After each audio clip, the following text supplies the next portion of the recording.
Hello, hello. A very good afternoon to you. Welcome to another live stream with me, 320 Sim Pilot. I hope you're all doing very well. Thank you for joining us today. We are back in the Fenix Simulations A320 for a flight from London Heathrow down to Corfu, Kikira Airport.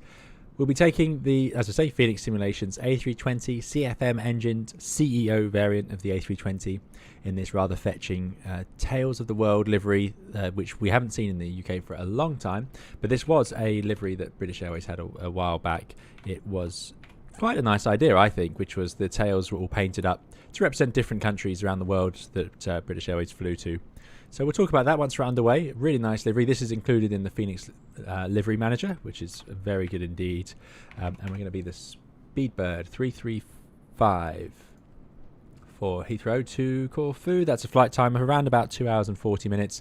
Really spectacular approach down in Corfu. Horrible weather here in London, as you can see. It's raining, no surprise. So it's going to be good to get away from this and get underway. The aircraft's powered up. It's in a sort of turnaround state. I did the Fenix turnaround state. The only difference is I turned off the APU, put it onto ground power. We don't tend to leave the APU running on Airbus aircraft if we don't have to. It's noisy. A lot of airports don't like it. But there we go. That's about it. So thank you all for coming along, jumping into the chat. Fly24, good to see you. Fly24 says, I'd love it if they brought back the world tails. Yeah, me too. Yeah, it's I think they're really nice.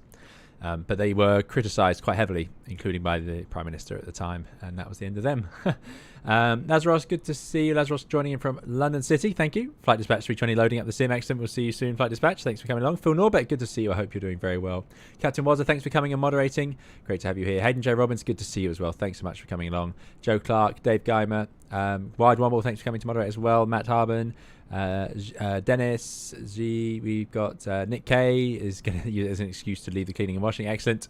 Delta Tango, I hope you're doing well. It's indeed a good day for flying, and indeed most days are, especially if you're in an Airbus. Yeah, absolutely. Andy H1302, great to see you. It has been a while. I hope you're doing very well. Thanks for joining us. Really good to see you here. Liam as well, and I hope I don't miss anyone. But yeah, thank you. Ruji too, good to see you as well. Thanks, fantastic. I am sorry about the if there's a heart thing. I haven't actually seen. I tried to look it up, but I couldn't see it, so I don't know what it is that's being referred to there. Flight Dispatch is going to be the Speedbird 6 Mike Charlie. Excellent. Good. So let's get ourselves underway. Once again, we are only on YouTube due to Twitch's new terms of service, meaning I cannot do both. And as it stands, it still seems that YouTube is the preferred method of my audience. So that's where we are, and I'm more than happy to oblige. And that's what we're going with. So here we go. Andy H1302 says, Mrs. Thatcher hated the world tails. I didn't like Mrs. Thatcher. Does that mean I like the world tails? I would think so. I would think that's what it means. Phoenix, as ever, looking spectacular. This is just, it's just a lovely, lovely model. And it is such a nice livery, this tail. I really like it. So yeah, we'll talk about which country this is representing, although you can probably tell as we get going.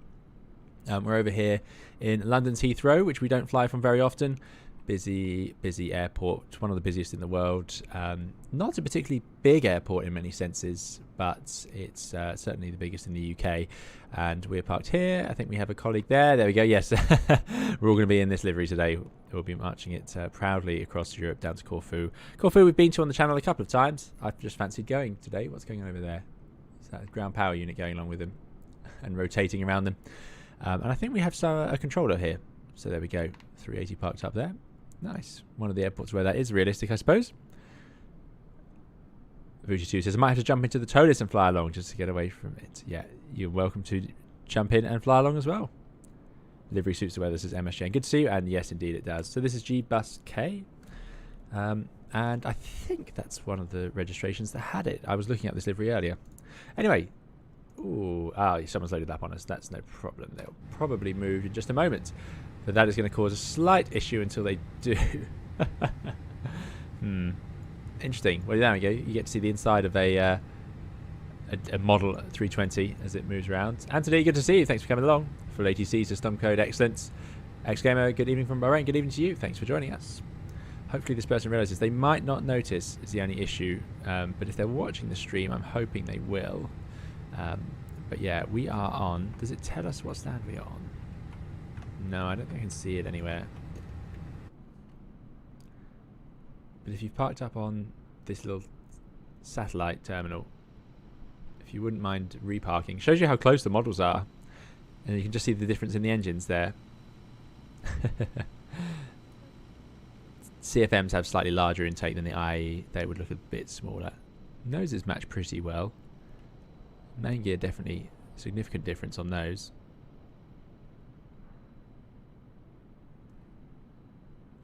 Blendinator is flying along in spirit. Excellent. Dennis says, oh wow, see my hands. Matt says, good. Gone for a similar era airline. Not quite prototypical flying from here, but planning a departure from Stansted to join up behind. Join up with beyond me. Oh, okay, fair enough. Yeah. Who are you flying as, Matt? And if anyone has noticed, 556 is flight dispatch. Thank you. So if anyone has spawned on 556, otherwise we're gonna have to move over a stand, which is not too bad, but it's a bit of a risk. There we go. Thank you so much. Good. So jumping in, we want to get going. Bit of a longer flight today, so we jump in and we are going to make sure that the engine masters are off, motor selectors to norm, radar predictive wind shear is off, wipers are off, batteries are checked, they are on and in the auto. So this wasn't really secured. This is as if a crew got off and we were getting on. So actually we wouldn't have to do quite all the same number of things, but we can run a fire test anyway, just in case. I don't think it's ever a bad idea to run fire tests, frankly. And I have done them before and found things that need checking, so it's always worth doing. And then we can move down, and we're going to check. These things do need to be checked every turn around. We've got the oxygen, and we got the oil, and we got the hydraulic fluid. Good. Flaps are at 0. That does match the ECAM. The speed brakes are retracted, disarm, parking brake on, accumulator pressure is good. You'd also check your OEBs, you check your gear pins, and then we are into our flow. So we're going to put the ground control on. These are already in nav, so it is aligned.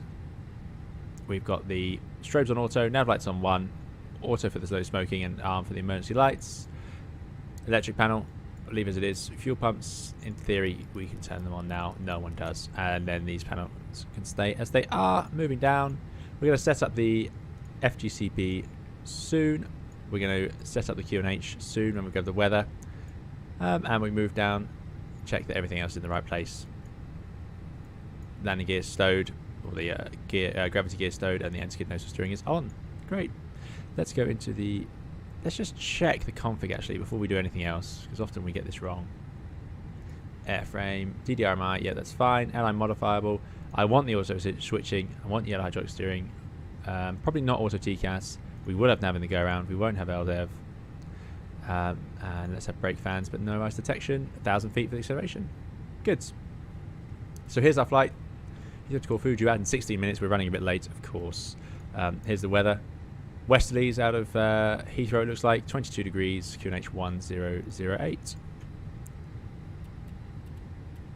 1008. 1008. 1008. Then it says, I flew the Toliss A320 NEO yesterday from Bangkok to Hong Kong. Go around course runway, nothing in sight. Oh dear, yeah, it can happen. It can catch us out suddenly. Yeah, Neos are typically just the engines. The sharklets aren't to do with the Neo. All Neos have sharklets, but not all sharklets are Neos. Put it that way. Right, good. So that is the weather here. Let's just check our arrival weather. Northerly wind, 28 degrees, no significant, just a few clouds. Looks lovely. And alternates, yeah, fantastic. So let's grab the Digi 80s, because there is one here. I think they're online today. Ooh, a lot of things are online. Yeah, Heathrow's online. What am I doing wrong here? How do I click on it?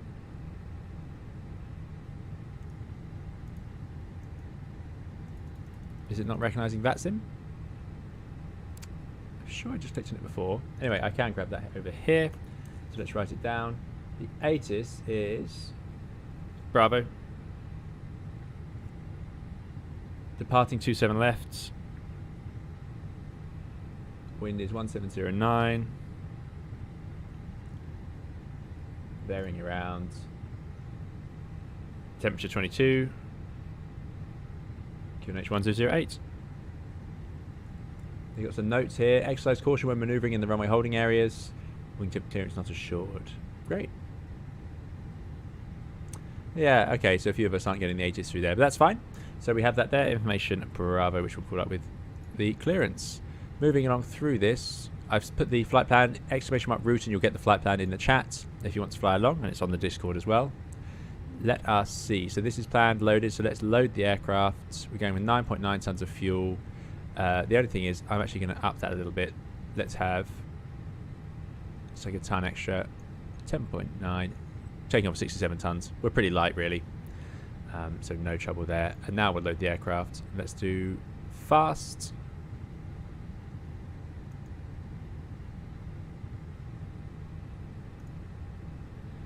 There we go. It's on the way. Good. And let's bring up the charts. Something I should have done earlier. Wuxia, good to see you. I hope you're doing well. Thanks for joining us. Let's get rid of that last flight when we flew to Melbourne. That was a long old flight, wasn't it? 320 NEO. Good fun, though. Import from SimBrief. Speedbird 335 today.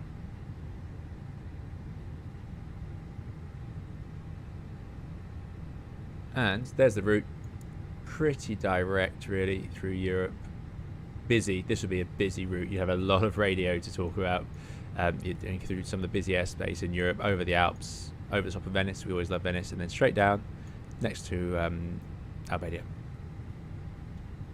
Good. So there's the airport. So we are there. Good to know. And we've agreed earlier. We were on, was it 556? Did someone say?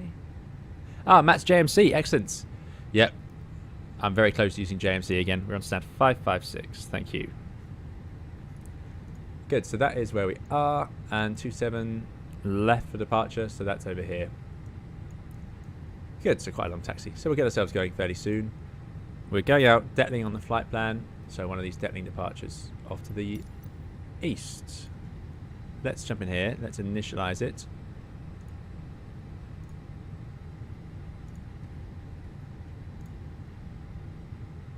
That is live weather, Joe. Yep, that is live weather indeed. No such thing as a stupid question.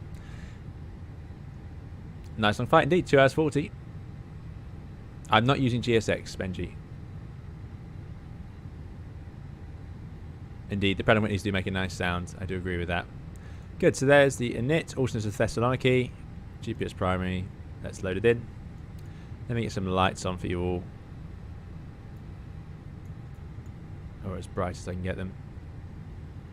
Let's get the APU up and running. It's pretty humid out there and warm, so definitely a sort of APU day. Fuel is not on yet. And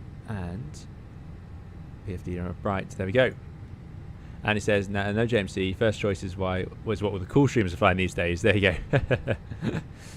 First choice, yeah. First choice is great as well.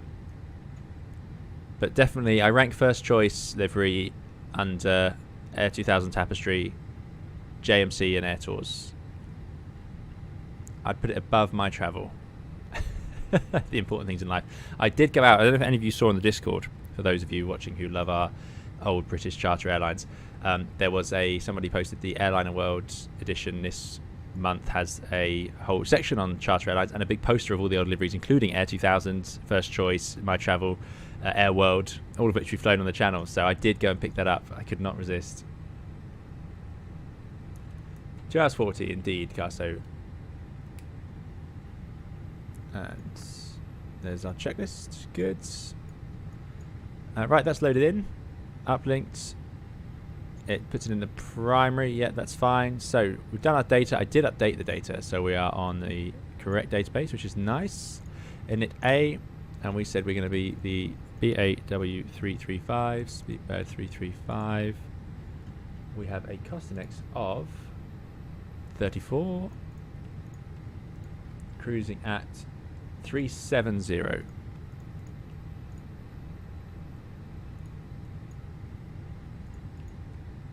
Oh.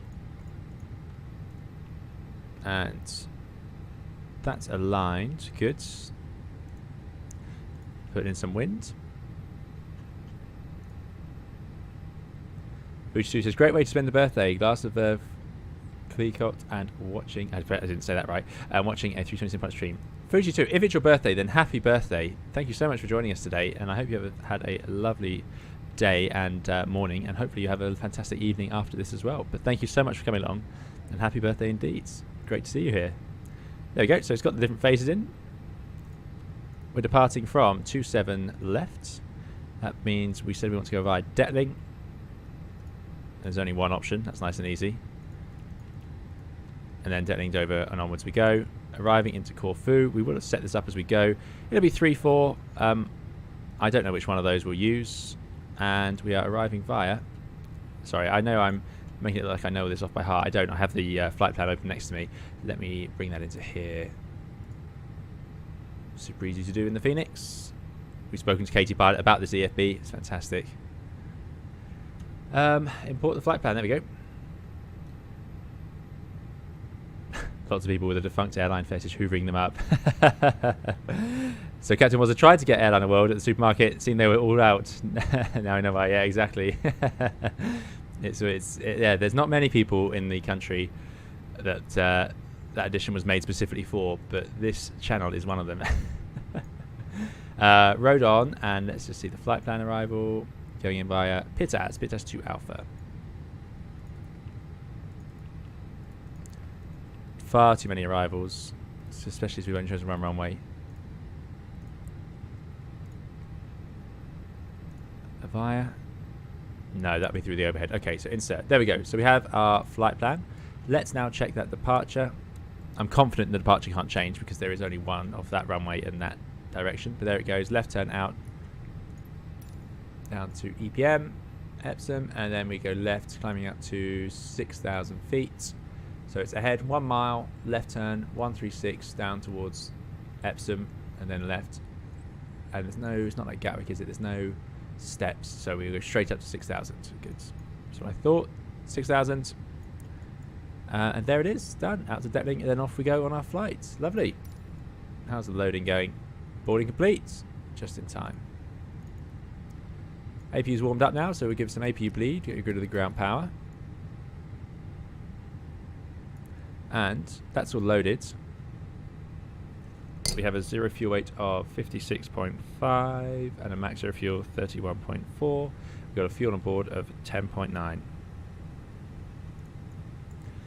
That's quite a lot of fuel, really. The Neos wouldn't need that. There's our 10.9. I'm just going to check it went in the right place. So at this point, we would do a fuel calculation of some variety. So we would be told by the fueler. We never just look at the gauges.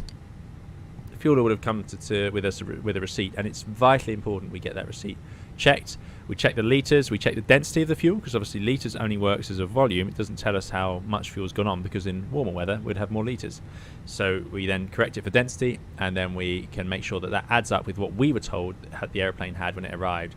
Airlines will have a way of doing that, whether it's a paper tech log, an electronic tech log or something, but we will know what the aircraft arrived with. We know how much we added up or added on, and then we need to make sure that matches our gauges. If it doesn't, something needs to be checked. And ultimately, if these gauges become unreliable, engineers will what's called dip the tanks. They will put a magnetic measuring stick in, and they can measure it manually from underneath. It's quite clever, but there you go. Anyway, that's all worked. We'll imagine our receipt has worked for us as well. See that on the flight plan page. So there we go. And I had something really important to do. Yes, so we've done data, init, flight plan, secondary, going to copy over the active, radnav, leave auto tuning. I know we're going out by that NDB, but again, auto tuning. The Airbus will tune it if it needs it. Zero fuel weight 56.5, max zero fuel 31.4. Oh no. No, come on, what's going on here?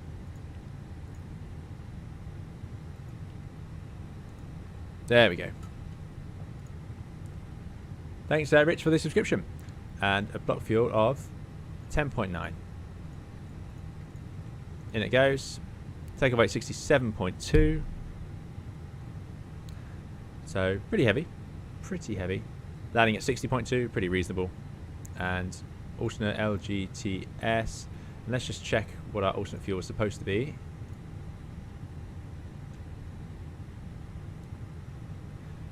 It's Cubes there, good to see you. Thanks for coming. Slumco says, in the turnaround, do we turn on the APU before or after we start boarding, or depends on the airport? It would depend on the airport. Some airports would prefer you not turn it on until you're about to go, but ultimately, if it's hot and humid like today, you might need it just for air for the passengers. There you go, the jet bridge is removed, now they've finished. That's good. Ooh, that was a bit of a stutter. But what was I about to check? Something really important. So important that I came all the way here. Thessaloniki fuel, alternate 1.7 tons. It's quite a thirsty alternate.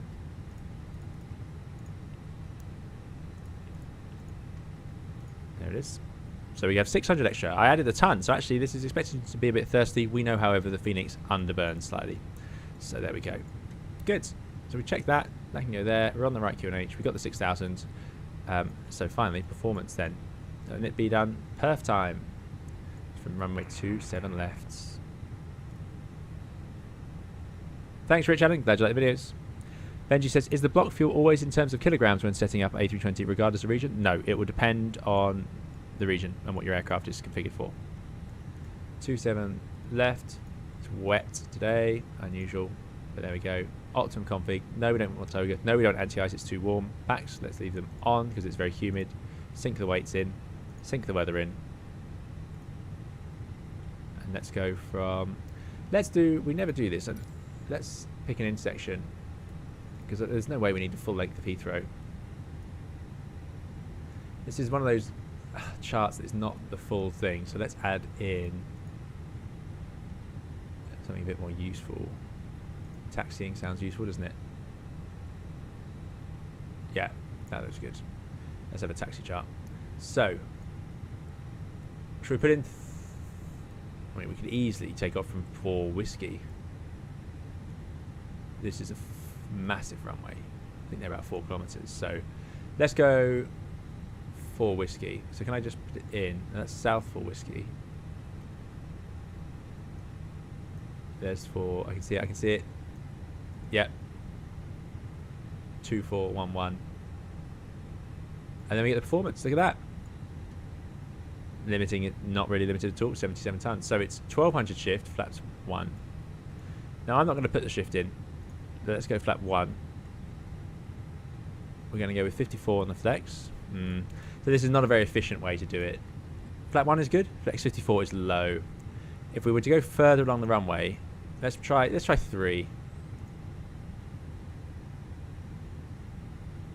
60, that's better. 400, flap 1, flex 60. We'll do from 3. 54 is a low flex, so you're using a lot of thrust from the engines, and it's not worth it if you could just taxi for a minute more and get a lot lower thrust. You'll save fuel, you'll save engine wear, you'll save noise and pollution. 137, 149, 150. That's quite a split. 37, 49, 50.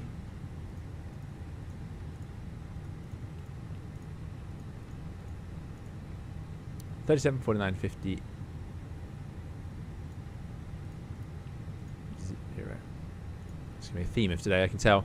There we go. We got thrust reduction at 1,000 feet. So that's all looking good. And that's the final part of diff rip. That's performance done. So in terms of taxi out, we are over here, we said, and we're going to push back. Probably go south. Take one of these, which looks like Charlie, Bravo, or Alpha. All the way along. All the way along. And then we can go from 3 or further. I haven't put the shift in because the GPS will update it anyway. We just need to know which intersection we are good to go from. That's on the status page, Cat 2. Okay, that's fine. Right, let's get rid of the ground services we don't need, and we're pretty much ready to go. Look at that, on the hour.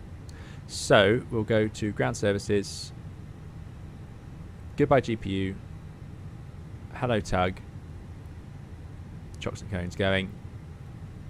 Let's get a clearance.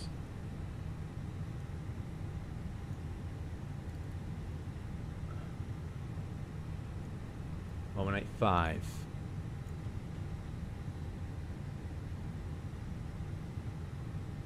Scroll, scroll, scroll.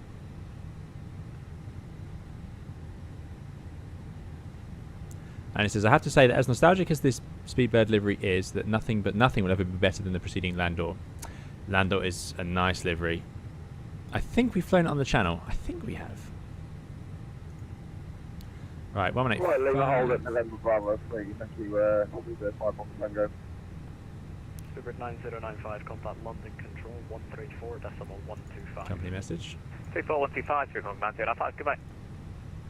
Heathrow, good afternoon. Speedbird 335, stand 556, A320 with Bravo, and request clearance for Corfu.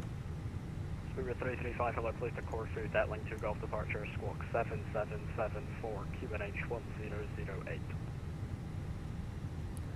Clear to Corfu, Detling 2 Golf, squawk 7774, QNH 1008, speed by 335, and request push start. Always cheeky. QNH 1008. 335, that's correct. Your push and starts approved. Face south. Push shot approved, face south, speed by 335. Perfect, we got away with it. Speed by 335, Detling 2 Golf, we said, and we got to squawk. Roger, line up. 7774. Oh, no. 654 We're ruining our on-time departure. 7774. And we got QNH 1008, and that was 6,000 feet, so that's all done. So let's run, let's have a quick look, check everything's in the right place. Good stuff. Let's go through the checklist. So before I check this, copper prep completed, Barrow F QNH 1008 set, A cards initialised, parking brake is on, fuel on board. We have 10.8 tons. Init B, loaded. Delta 1208, hold short. Flex temp. Holding short Bravo, Delta 208. 60. 6 Mike Charlie, Roger, standby. And takeoff speeds. We have 37, 49, 50, 220. Right, we're clear to go. Beacon on. Transponder. 912 November, information Bravo, to auto. requesting IFR. Thrust levers are at idle. Windows and doors closed. Slides are armed. So below the line, passenger signs are on and auto. Beacon is on. Transponder is on auto. All doors are closed. We're ready to go. Right, let's get this right. We need to face south, which means nose needs to go to the right. After the company departure line up So, behind brakes released. Run. Firebird 442 behind the departing British Start. Airways A320, line up runway 27 left behind, caution at 1 intersection, departure ahead. Behind the departing British Airways A320, line up from weight 27 left, Firebird 440. Delta 1208, taxi left alpha, hold moment. Left alpha, hold moment, Delta 208. Uber 654 Tango, contact London control 134.125. London 134.125, Uber 654 Tango, thanks, goodbye. Satellite to you, Shelter Lima, Establish 27 right. Shelter Lima, Heathrow Tower, hello 27 right, clear to land 190 degrees, 10 knots. Clear to land, Shelter 3 Lima. Good. Let's start up engine number. It's a long taxi, so we'll just do single engine today. Starting engine number 1. Speedbird 5 Papa Tango, runway 27 left, clear takeoff, the wind 190 degrees, 10 knots. Good, takeoff runway 27 left, Speedbird 5 Papa Tango, thank you. Speedbird 912 November, clear to Frankfurt, Detling 2 Golf departure, squawk 5476. And Speedbird 912 November, clear to Frankfurt, we have getting 2 Golf departure and squawk. SRS is Speed Reference System. Speedbird 912 November, correct. Let's see if I can get this. Push right. 21 right on Lima, hold November Bravo 3. Right, Lima, hold November Bravo 3. Heathrow Tower, Speedbird 912, November, And with stop. you at gate 216 with information, Bravo, requesting IFR to Frankfurt. Brakes set to park. Tug's going away. At the station calling for clearance there, I don't have a flight plan from you. Engine is started. Speedbird 816, contact So we'll go most back to norm. AP bleed off. We'll leave the AP on. And we will put the yellow electric pump on. We'll arm the ground spoilers. Reset the rudder trim. Set flaps as per the performance to 1. Then we're going to go with the trim.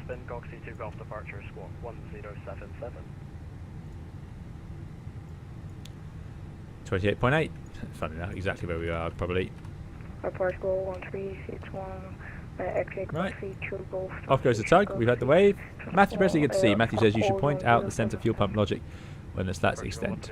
Matthew is an expert on the Airbus now. He's going to know more than me.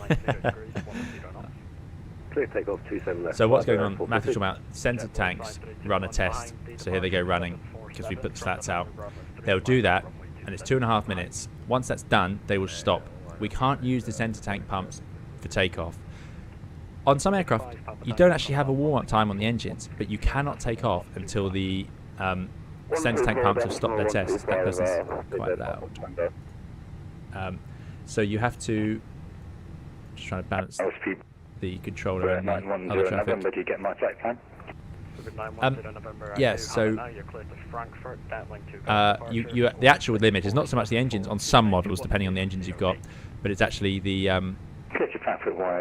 time it takes for the fuel pump test to finish, because you're just not allowed to take off while that's feeding. Speedbird 910 November. Speedbird 910 November, correct. We'll just accept these load sheets. Good afternoon. Says revisions. Tango Delta, Airbus A320 on 507. Take away 67.1, 67.4. Speedbird 8 Tango Delta. I'm not going to get too bogged down with that. That's a very specific thing. See if we can get out of it. Bookman's Park 7 Golf 6472, request push and start 507, Speedbird 8 Tango Delta. Hey, they're doing what we did. Tango Delta, correct, approved. Reading back and asking push and start at once. Cheeky, but it does work. Shuttle 3 Lima Taxi Alpha, link 56, stand 502. 502 via Alpha, link 56, short 3. Speedbird 335, request taxi. Like London Control, 127.1.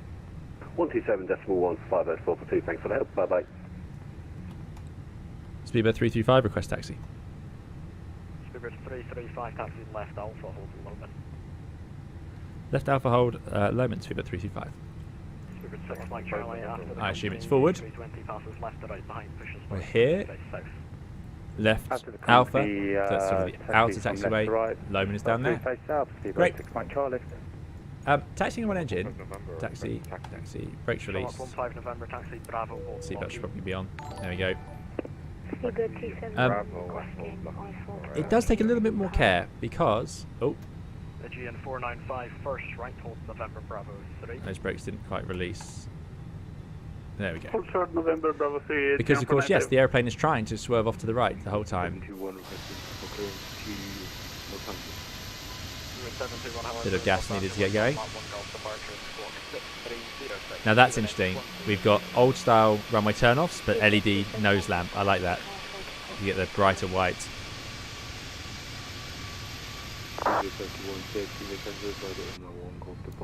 So where we go. Thank you so much, Remo Van, for the $6.41 tip. Really appreciate it.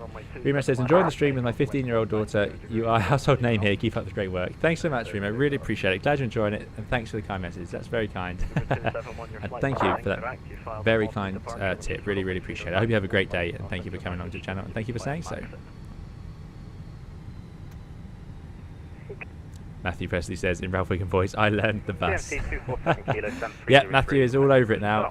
We'll be correcting all my mistakes. So yeah, so we'll actually, I'm going to leave that page up for a second and we should see it stop.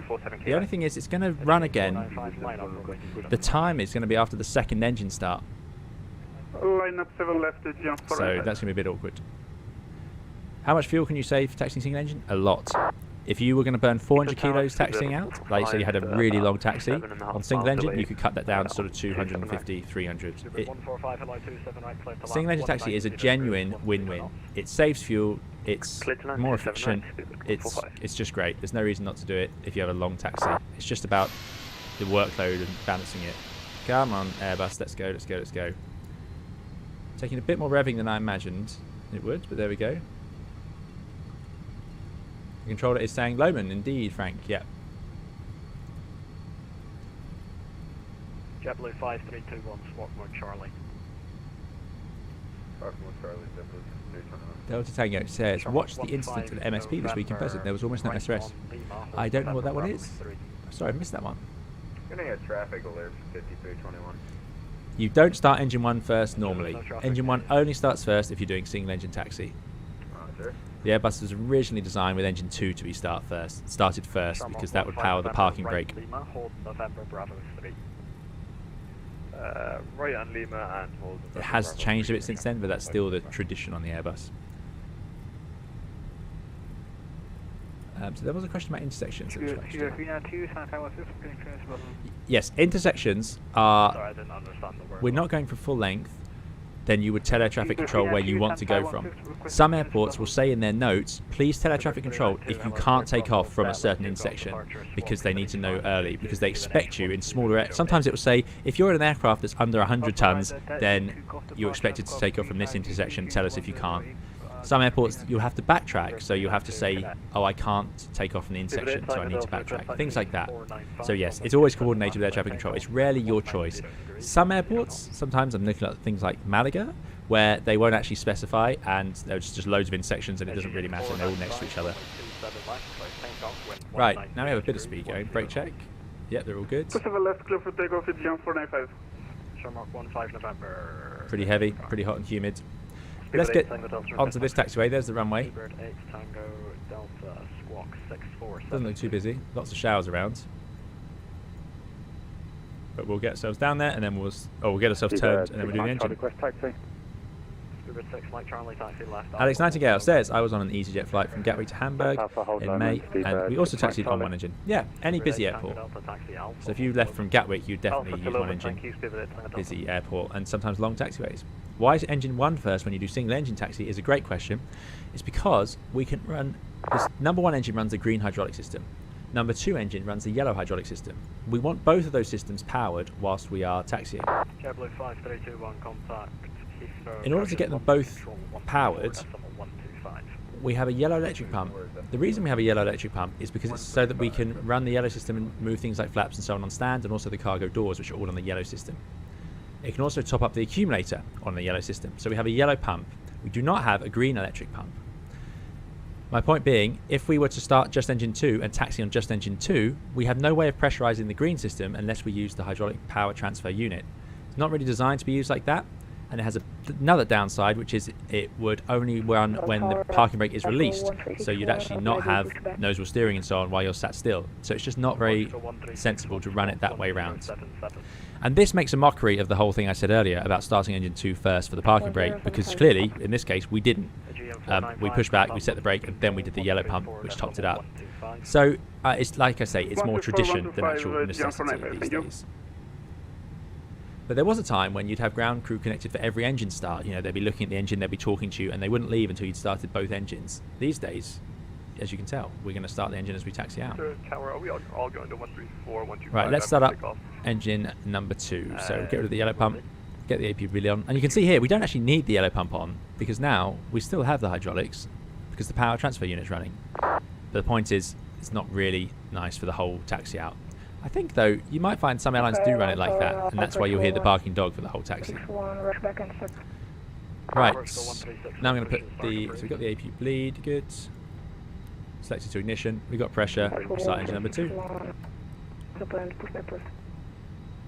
Sharmark 15 November behind the departing air. Freya says, any tips to understand the systems for the 320 a bit better for a type rating? Now, I did my type rating many years ago, and then I remember that there's a lot of systems to learn. Matthew Presley is the most recent, so Matthew will probably have better tips for recent study of the Airbus. But I would say air conditioning is a big topic. Don't get too overwhelmed with it. But understand the flight control laws, understand what you're controlling. That stuff's really important. Matthew says, because the yellow electric pump on the yellow system keeps you from having to run the P2 constantly as you would if you're single engine section number 2. See, Matthew's going to take my job now. Matthew is is going to be able to describe everything the Airbus is doing, and probably better. Joe says, we're not allowed to taxi on engine 2 only. There you go. Yeah, that's quite common, due to problems described above. You could, if you had an emergency, you could do it. Right, engine available. Start that. Let's have a look at that fuel page again. And now the center tanks are doing their test again, and now we need to wait for them to stop. Let's do flight controls. No, in fact, let's not do that. Getting ahead of ourselves. Let's go back into our flow. So mode select has to go back to normal. APB we no longer need, nor do we need the APU. Yellow pumps off. Leave the engine ice off. Good. Right, now we can do flight controls. Full up. Full down. Neutral. Full left. Love the Phoenix. Just looks marvellous, doesn't it? Full right. Neutral. And we'll say we've done the rudder. I haven't got the disconnector signs.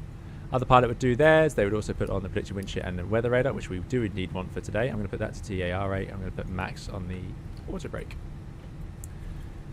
Good stuff. So now let's just keep an eye on that fuel pumps. They should turn off. That's my hope. And Heathrow about Thank you again, Remo, for the very kind tip. And I must thank Four Prawns. If Four Prawns is listening, thank you so much for the very, very kind tip you left over the morning. Really, really appreciate it. I hope you have a fantastic Father's Day, and thank you so much for coming along and supporting us. And indeed, I do agree, Corfu is a fantastic destination. And I will indeed get something cooling post-stream on a nice summer's afternoon today. Looking forward to it. JMC 247 kilo, ready for taxi. JMC, fantastic. Great to hear. JMC 247. Right, we're on 2 engines. Let's speed up a bit. We're crawling along 10 knots. That's a long-haul aeroplane sort of taxi speed. 247 kilo. Delta 1208, line up runway 27 left. Line up 27 left, Delta 247.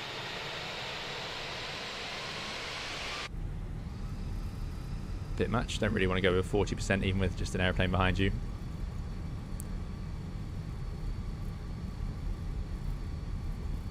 So I think that's us pretty Super Day much Tango Delta, can you accept November for Whiskey? there. Safe 7, Super Day Tango Delta. Super Day Tango Delta, taxi Alpha, hold November for Right, let's run the takeoff config test. Alpha, hold November. And now we go. Super The Day test Tango. comes up about 2.5 minutes after, and that should coincide with the pumps stopping, which they are. Pumps aren't running, so there we go. If you had fuel in there, it would say centre tank feeding. Good. Right, check this then. A bit fast to be doing this. Did I not run that one for us? I think I did. Let's get it before. Oh, let's balance this right. We're going pretty fast. Let's run it as we get to the holding point. There's no way with the 335 taxi Alpha, right Lima, hold November Bravo 3. Alpha, right Lima, hold November Bravo 3, speedbird 335. Shamrock 15 Alpha. November, contact London Control 134 Lima. 125. November 3. That's what we did. We can do that. Have a good day. But you heard the controller ask the next pilot about November 4. I think they're going to be put ahead of us. 27 left, clear takeoff, wind So I'm looking for 190 Lima. degrees, 10 knots. Mikhail, good to see you. Takeoff, 27 left, I'm glad you're a Delta fan. Thanks for coming. Really appreciate it. Greek living in South Africa. Fantastic. Thanks for coming along. Really glad you enjoy the videos. Left, Foxtrot, left, Bravo, hold Lockheed. Yeah, Matthew's right there. Flight control laws and how they're presented on the PFT. Yeah, Lima, straightforward but very Kilo, different India. to other aircraft. Not something you're used to from Boeing, certainly. Some big showers around. Here we go, Lima. So we're stopping here. Speedbird 6 Mike Charlie approaching Lowman. Roger. That's a pilot hinting and a controller denying. That is when they just say that. Sorry, that was unreadable again. Chico 392, requesting taxi. Speedbird 392, taxi Alpha, hold Lowman. So we're ready to go. Oh dear, taking us 20 minutes from. We pushed back pretty much on time. I suppose that's not bad for a big airport. Heathrow Tower, you are 126 heavy. Ryanair 126, Heathrow, pass your message. Let's not infringe this time.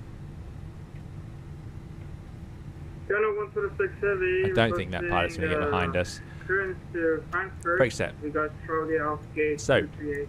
after start was ground equipment, anti-ice Ryanair flaps, 126, APU, yellow Frankfurt, electric pump, downlink 2 Golf departure, squawk trims, 0472. cabin doors, ECAM, which we did actually do.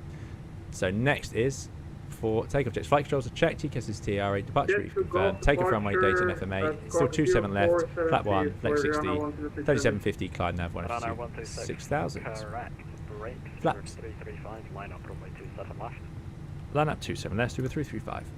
Flaps config 1, which is what we wanted, and 1 blue, ECAB MO, takeoff no blue. 910 Below line now, takeoff runway, we're going from 27 left, strobes will come on, packs can stay on. So, lights on, we're clear to line up. All the lights on. Brakes release. Taxi left, Bravo, hold Lockheed. Off we go. Clear on the approach. Taxi left Bravo, Horton, Lockheed. Clear on the TCAS. 910 Yeah, we November. didn't infringe. That's good. Good for us. There's JMC. Yes, showing up in the right livery. Excellent. Screenshot of that. 134, 125, that's the way. Awesome. Love it. Get rid of the fuel page. 335, 27 left, clear takeoff, 190 degrees, 10 knots. To takeoff 27 left, super 335.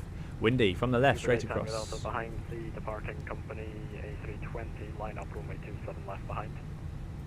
Fine, departing Right, company I hope you're ready to go. 320, Let's go to 27 left Corfu. behind, Speedbird 8 Tango Delta. Speedbird 6 Mike Charlie. I'm so sorry, Martin. I will get to your Bravo super chat 3. once we're on the way. Right Lima, hold. We're going to take off and make a left turn to see the traffic in front of us. 6 Mike Charlie. Radar not really showing up much. Charlie behind the departing company A320. Right, Line up, covering start the clock, half side Caution, stick, take off. One intersection, departure ahead. And there's that traffic going from the intersection. Company A320, line up runway 27 left behind, and we copy the intersection. Speedbird 6 Mike Charlie. Man, flex 60, SRS runway. Needing a fair bit of right rudder today. She's trying to weathercock left into that southerly wind. They're in the land or livery over there. Andy will be pleased. 80 to 100, stick to neutral. Flat 1 takeoff at quite a good weight with no real headwind here, so it's going to be quite a long roll. V1, a little surprised. I think we could probably reject from here, but there we go. And rotate. JMC 247 kilo, right Lima, hold November Bravo. Nose in the air, let it weathercock to the left. Positive climb. JMC 247 kilo. Gear up. Super 8 Tango Delta 27 left, clear takeoff. Into the murk we go. Nav. Clear takeoff 27 left, Super 8 Tango Delta. Phoenix does feel lovely in the air. I do like flying it. Super 912 November taxi. Not too turbulent, quite a steady southerly wind, just a steady 15 knots. That's not so bad. Alpha, hold on, Speedbird. Can be a bit choppy if it's just a straight across wind, but that's quite nice. And there we go.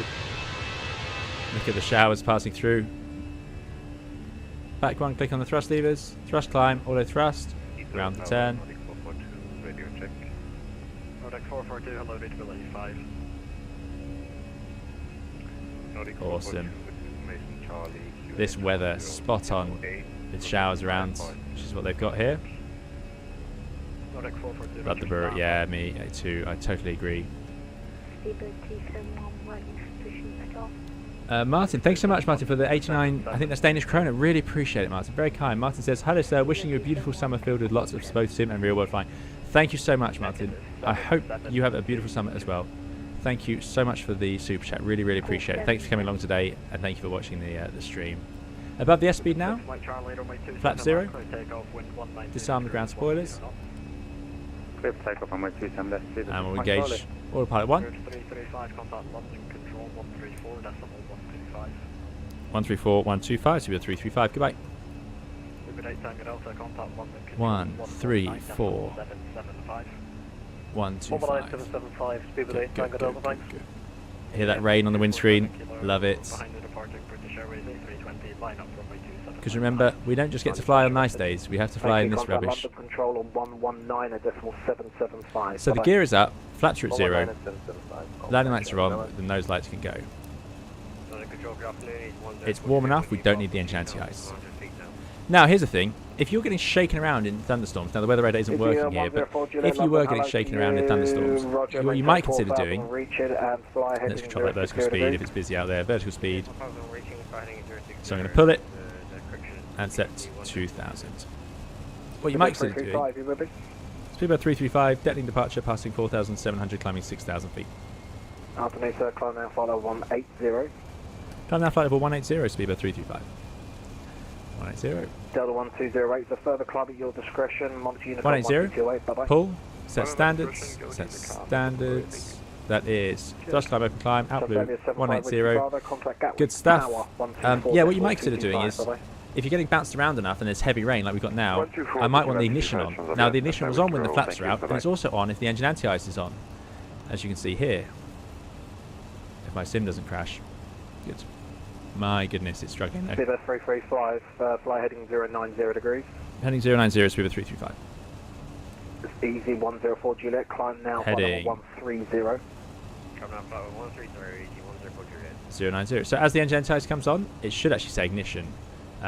Maybe the CFNs don't always do that, but let's get rid of those then. Anyway, alternative is you can just put the most select to ignition as you go through the heavy rain, and you get ignition on there. NEO engines don't do that, out of interest. The NEO engines don't run ignition. You have to do it yourself, even with the flaps out. Look at this, beautiful. Right, what's the next checklist? After take a climb, landing gear up, ECAM. Check seatbelts and landing lights, that's fine. Below line, barrel ref, standard.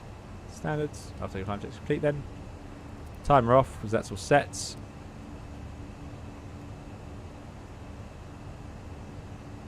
And he says, airborne in under an hour? What the blinking flip is going on here? I know. That was good. That was good for us. And we started a little bit late. Thank you again, Martin, for your very kind super chat. 10,000 feet. Lights off. Certainly not going to let the passengers walk around in these conditions. A quick check, though, that the fuel adds up. 10.8, that's what we set off with. That's correct. 10.9. And let's go to airports. We're not bothering with those restrictions. That's Beacon Hill, I think. That's Gatwick. 319, that's a fast climb speed. Look at that, fighting its way through the elements. Glorious machine.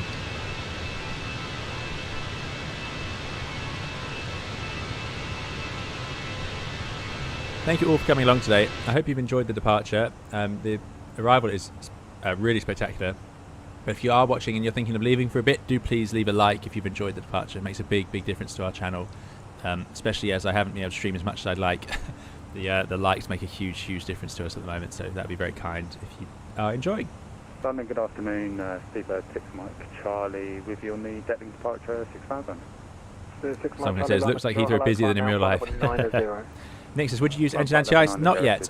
Total air temperature needs to be 10 degrees or below. It's 16, so until it drops, we wouldn't. However, if you know you're going to be in the clouds in icing, then you could turn them on. But it's just a little bit warm at the moment to need it. And the reason we don't run it anyway is, like I say, I want the ignition for the heavy rain, although actually we're out of that now. But it's quite a burn on your performance, and it costs more fuel to run the engine anti-ice, so we don't do it if we don't have to. Thank you for all those likes, really appreciate it. From now, flight level 80, JMC 247 kilo.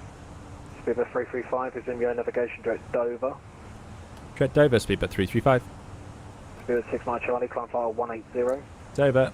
On flight level 180, Speedbird. Nav. Easy 104 Juliet, keep on that heading until you're, in fact, you can redirect to Pippin. Nick loves the sound of the engines, yeah, me too. 60, monitor Unicom 1228. Mikhail wants a flight to Heraklion. We can do that. A bit further than Corfu. Corfu is the closest Greek island, it does help it. Cheers, bye. Fuji says, obviously 320 Simpilot has an evening engagement. Hence the on-time departure is all I can call that. Sphere 435, the further climb is at your discretion, monitor Unicom now 122.8, bye bye. That must be us. Unicom 1228, confirm for Speedbird 335. A firm. Thank you. Tom Jet 3 Yankee Thought I had Hotel, 435. you've got traffic pretty much Always the worth same route checking. until you get to Bombo. In fact, if you redirect to Drake, climb at your discretion. On to and Unicom. I don't know if we'll get away with the Unicom for long. It's going to be a busy route, this. We're going through every busy bit of European airspace. So here we go. Now it's climbing 12 degrees. We're still heavily in cloud. I'm going to put the engine anti-ice on because any second we're going to need it. And now I can get rid of the ignition because it should be covered. Although, like I say, it appears not to be in this one.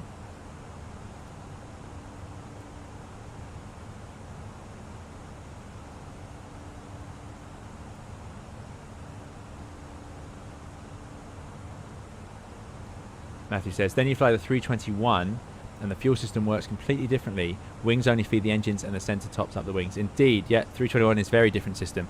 You don't have the outer tanks in that and the whole sort of flow.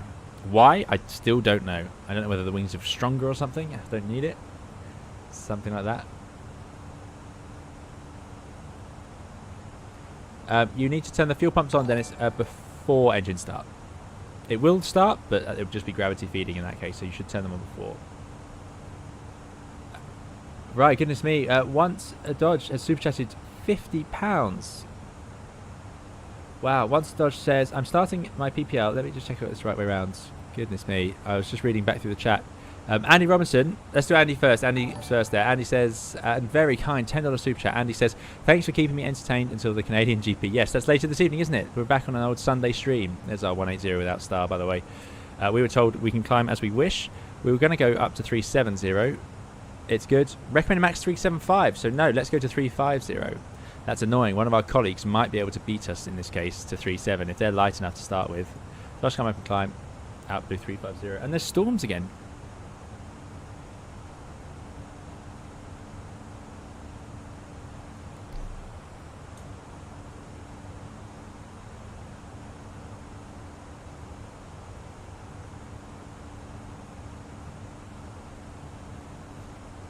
Sorry, but hold on just a moment.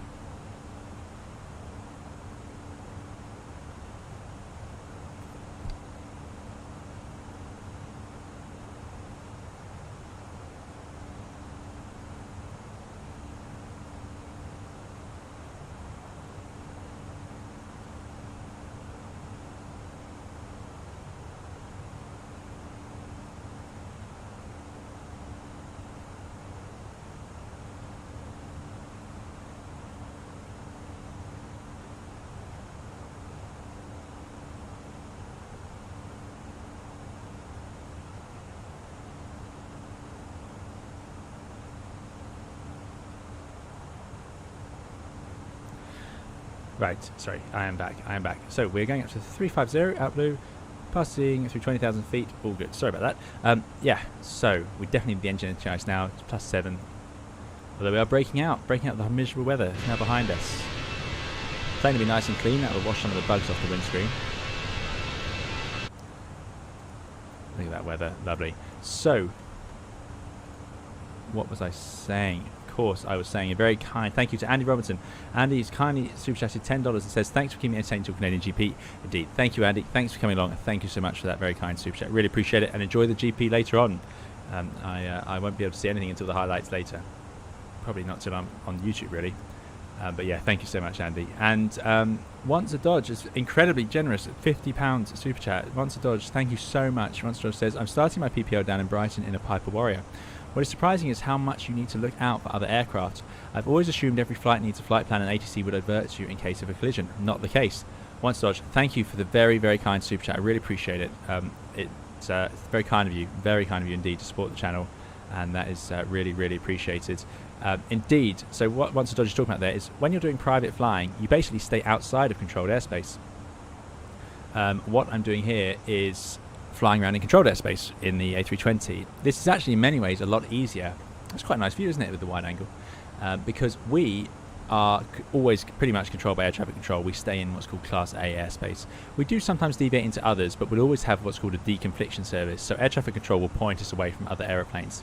VFR and private pilots don't get this luxury, typically. A lot of them don't like it. They're not used to being controlled by air traffic control and the amount of radio calls and flying on instruments that it requires, because they've got to focus on looking outside as well. So they will be visually separating themselves from other people, which is a quite stressful thing if you're in busy parts of airspace. So that is a big difference between the two things, and I find it a lot easier to fly around in an airliner than I do in general aviation because of that exact reason.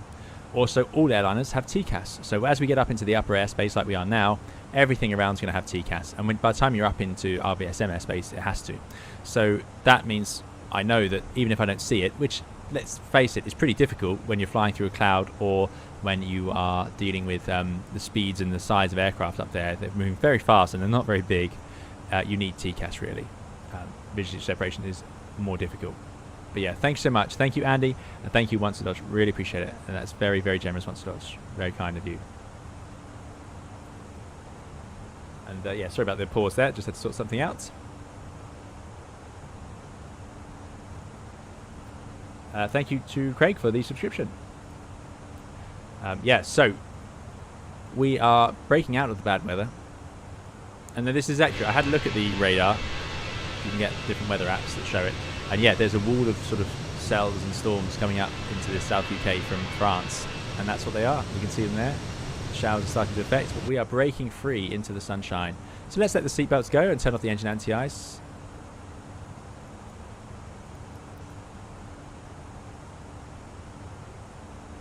And now we can get more power out of the engines. Seatbelts off. Follow the routing. Lauren B, thanks for coming along. Lauren B says, have to jet off. Might be able to catch the landing if I get time between my students this afternoon. Thank you, Lauren B. We'll see you later. Thanks so much. Craig asks, what journey would you like to be a pilot? It's a big journey, but you need to train. If you want to do it bit by bit, you can do your private pilots, your commercial pilot license, and then your theory exams, and you'll end up with a frozen ATPL, it's called, air transport pilot's license. And then you can start flying in airliners, and then from there you will unlock that. After a few hours you can unlock it, and then you can become captain as well. But it's a long journey. It takes most people over 18 months. 18 months is really the very quickest to 2 years. That's if you do it full time. It can take much longer otherwise. PPL is relatively short, but the rest of it is a lot longer to get your commercial pilot's license. It involves a lot of exams and theory. But that's a typical route. And then once you've got your license, you can apply to the airlines. Lazarus says, how can there be clouds at flight level 370? They can indeed, yeah. No, quite regular. As you get higher, clouds will be less fluffy. So you can see the fluffy stuff lower down. As you get higher, you get this more stratusy stuff, which tends to be less bumpy. The lower stuff is built up by air driving itself up, hence it's fluffy. It creates that fluffy cauliflower sort of texture. These are caused by sort of air masses sitting at different temperatures and so on, which gives you this sort of flat texture, and they tend to be a bit more stable, a bit smoother. However, thunderstorms will be fluffy, and they'll push themselves all the way up through the top and even through the tropopause, which is very high up. So lots of differences between them, but that's quite normal to see clouds at 3.7 indeed. Matt says, phew, finally out of London chaos. Indeed, it was quite something. Tyson, good afternoon to you. Simply Tom says, completed an online assessment on Friday for a certain blue and yellow European airline. It's been the longest weekend ever. Good luck, Simply Tom. I hope it goes well. Fantastic. I hope you get that seat. Matthew says, in Central and South America, the controllers aren't responsible for terrain clearance. They won't think twice about giving you a descent clearance into the side of a mountain if you ask for it. Yeah, and this does come back to something I should say, which is that despite the fact we have TCAS and air traffic controllers, all of this stuff comes down to the pilots. Aircraft separation, terrain separation, ultimately will be the pilot's responsibility. This is what I mean when I say that pilots have so much responsibility, and I know you all know that, but it's sometimes I think about it and go, wow, it really is amazing how much I have to. We talked earlier about the fuel. I have to be sure the fuel was correct. If it wasn't, I'll have to explain why I didn't check it properly, and that's just as important as later on in the flight I have to know what the air pressure is and why we descended to that altitude and where the terrain was at that time, even if the controller told us to do it. None of this stuff gets past the pilots. The pilots have to be responsible for all of this stuff, and it's got to be that way because the pilots are the ones who are doing it. You know, the plus side of that is it allows pilots a certain amount of, I don't want to call it freedom, but there is an allowance for pilots to do what they need to do to keep things safe. I.e., if there's a rule that says one thing but it is clearly safer to the pilots to do something else, they shouldn't, as long as it was sensible and in the best interest of safety, be punished for it. Because sometimes that's what has to happen. Because the only people with the full picture of everything that's going on that day typically is the pilots. It's not an arrogance thing, it's just the nature of the job. You know, the fueler who fueled this aircraft should be responsible for the fuel as well. But they don't have the fuel gauges on the aircraft, they didn't fly the aircraft in, they don't have the tech log from what the aircraft arrived with, and they're not going to fly down to Corfu. So lots of this stuff isn't of concern to them, you know.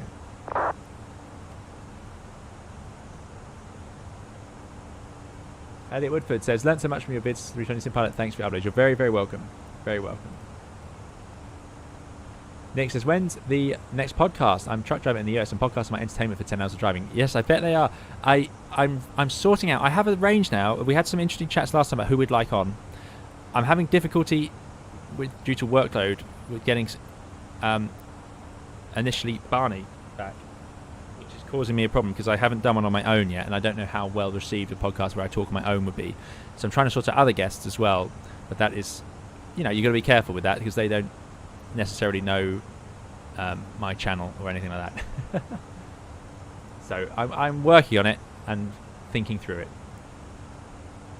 I just once again thank One to Dodge for that very kind super chat. Really appreciate it.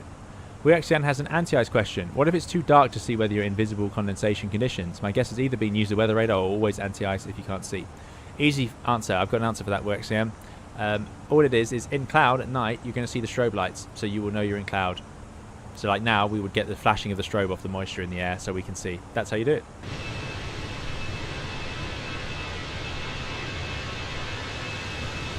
See how we're getting high up now, thinner clouds, we're almost out the top.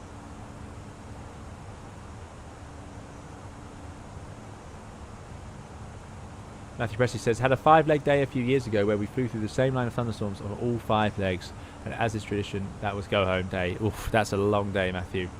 Hopefully you won't be doing that now you're moving on.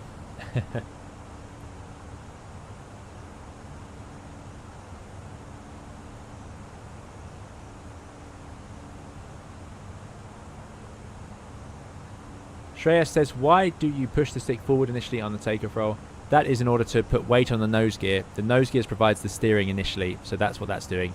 By lowering the nose, we're putting weight on that nose gear because the air from the engines is counteracting that, as it were. It's pushing the nose up. So by doing that, any air that goes over the elevator will help push it down. As we accelerate a bit, it helps push it down. And then by 100 knots, we don't need it, because now we don't need the nose wheel steering. We're using the rudder steering. And in fact, over 100 knots, you're just going to be causing drag by pushing the nose down, so we don't want to do it anymore.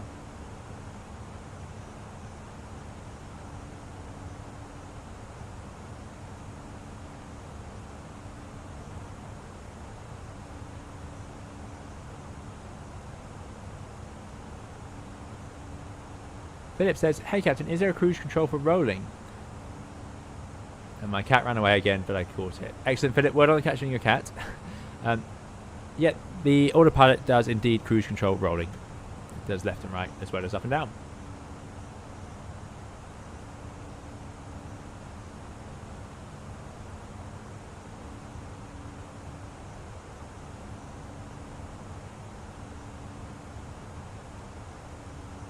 Thanks so much, Blendinator, for the Canadian dollars. Sorry that didn't show up. What happened there? I'm going to run that again. Strange. This is working out okay. Streamlab's still going.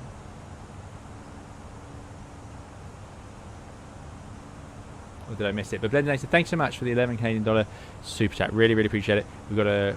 Is that a hippo on a gaming chair? Or a swivel chair, office chair perhaps? Thanks so much, really appreciate it, Blendinator.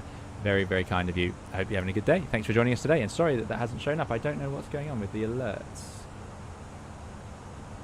I'll keep an eye on them. Morning, Tyson. And it says, if it hadn't been for 9/11, I would have followed a sponsorship and could have been 20 odd years into my career by now.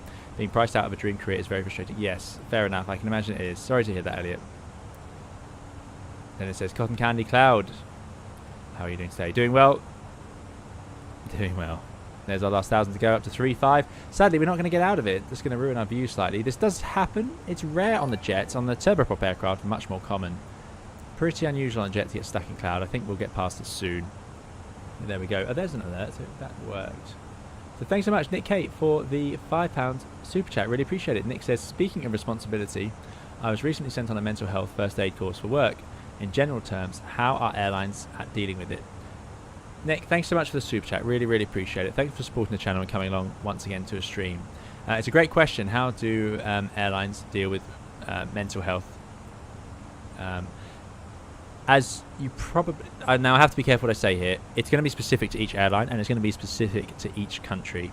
I can't speak for any specific airline here. However, as you're probably aware, after an incident with Germanwings, it became a bit of a hot topic in the industry. Mental health awareness and looking out for this. So things have changed in the years I've been flying, and airlines typically have schemes in order to help pilots who think they need help, or ways for other pilots to flag up if they think another pilot would benefit from help. And also you are medically assessed every year, which now includes mental health. So that's all I'll say on it, but things have changed and it is a more openly discussed topic, which is good news. And that's certainly my experience of it over various airlines around Europe. It's not to say it's the same everywhere. Mac Outstar. And again, that's not specific to any airline either.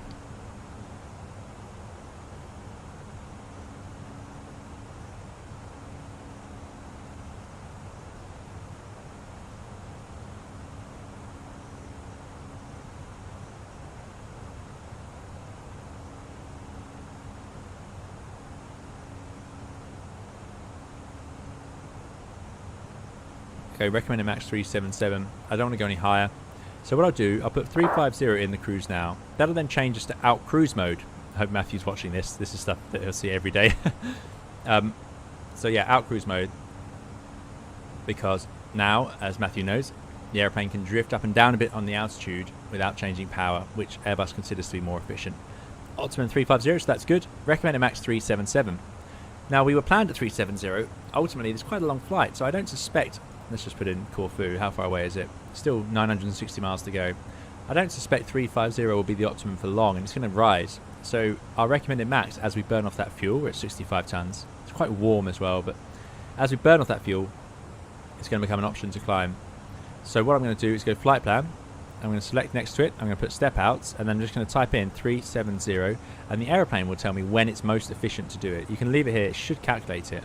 The real aircraft would sit there and come up with a number for us. Let's see if it does. Dennis, thanks so much for the 5 Singaporean dollars. I think that was. We did, yeah, we did work that out last time. Thank you, Dennis. Really appreciate it. Then it says, been a stressful few days. Just had an Amazon web exam yesterday. IT student. Great to be here. Doing some computer stuff now. Thank you, Dennis. Really, really appreciate it. Good luck with your exam. I hope it went well. And yeah, enjoy the computer stuff. Thank you for coming along and joining us on the stream. Thank you for supporting the channel. Really, really appreciate it. That's very kind of you. And thanks for coming along and chatting with us as well. Yeah, it's strange about the blendinators. There we go. It did work again eventually. But yeah, thanks so much, Dennis, blendinator. Thank you, Nick. Really appreciate it. Right. That's very kind.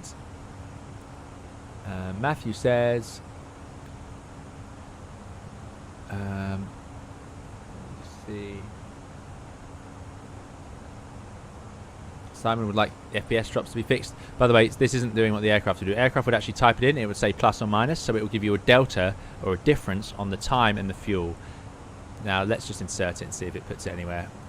And it would actually tell you where it would do it. I don't know if that feature's working here, frankly.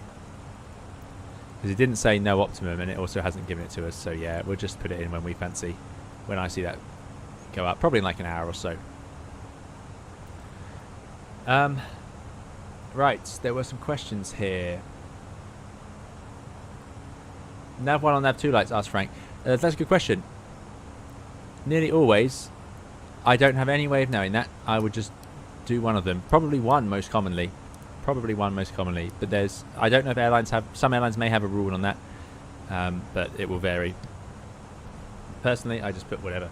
Just some nav lights on. And if one of them's broken, then yes, you will do the other system.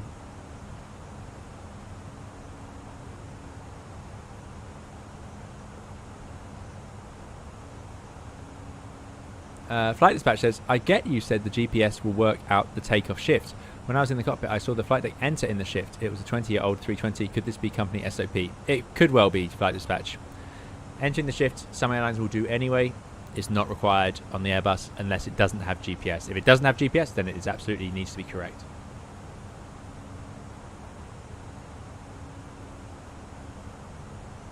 Vucci2 says, just to tell you, I am watching on TV screen for the first time thanks to Starlink. No, I'm not paid for promoting the product, but it has truly transformed our Wi-Fi. That's good news. Excellent. Enjoy. Another reason we're still on YouTube. Larry says, does the Airbus pitch up a lot during a go-around? I was in a full-size sim the other day and really had to fight to avoid a tail strike. It depends at what point in the go-around it happens. It also depends what mode of flight control law you're in. If you're in direct law, then it will pitch up a lot because it's effectively like a 737 and the nose will just be driven up by the engines. Dan, thanks for the subscription. I hope you're doing well. Thanks for joining us. So it can do that. It can do that. I'm sorry about the messages I've missed here. Been a lot of chat and I'm doing my best to sort of catch up.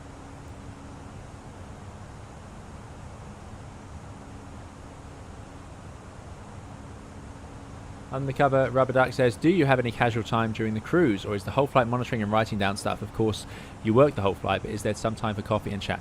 There is absolutely time for coffee and chat. Once you get to this stage, we would do a systems check. So let's do that. Engines, so you check oil, pressure, temperatures.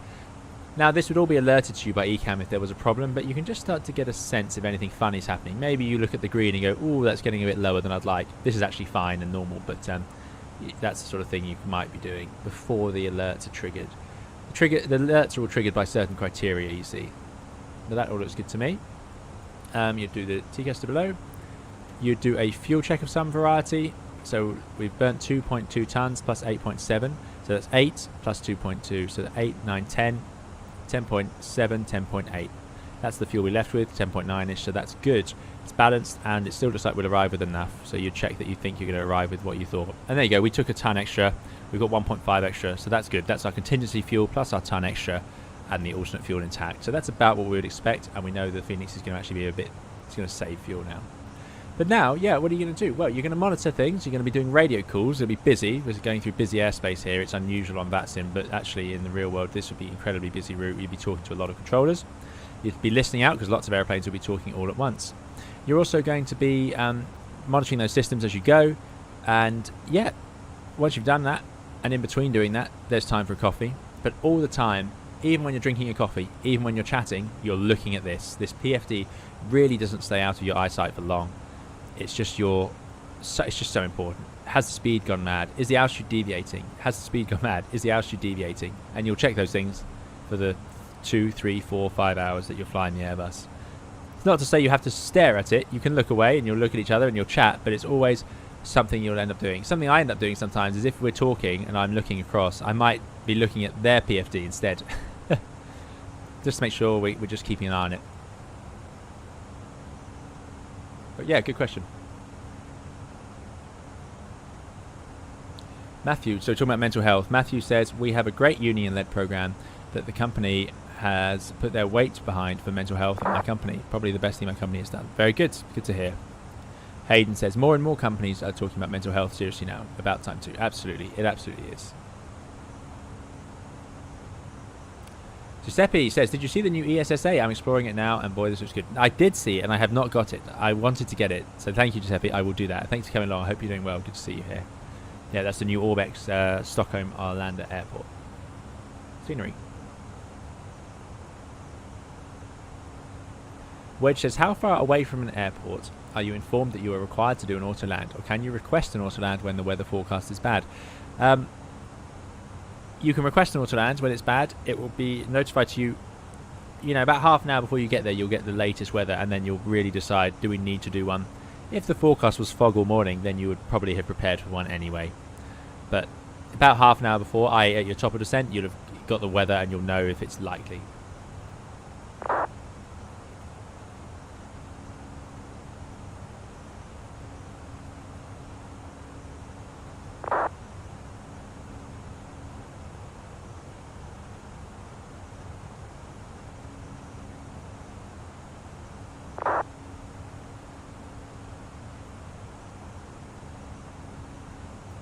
Matthew answered James. Matthew said, don't know how it works in Europe, but in the US it's seniority based. Everything except for instructor positions, check airmen and management pilots is seniority based. So Matthew, was that the question about command? Did I see a question about becoming a captain? Indeed, in Europe that's typically seniority based as well. Although some airlines will recruit captains directly. In which case it will be experience based when you join. Vucci too, thank you so much, Vucci, for the £20 super chat. It's very kind. Vucci says, off for birthday supper. Great to watch a proper 320 sim pilot stream. Have a great flight and happy landings in Corfu. Vucci, thank you so much. That's very kind of you, especially on your birthday. Really, really appreciate it. Have a fantastic birthday, and we will see you next time, and enjoy that dinner. I hope it's good. I hope you enjoy it. Fantastic. Thanks so much for coming along, and thank you for a very, very generous super chat. Really, really appreciate it. Great to see you here today. And yeah, it is good to be back on a proper stream, proper 320 sim pilot route this. Settling into the cruise now. I mean, this is a bit shorter than the last flight by about an hour. Thank you so much, Vucci. Enjoy your dinner.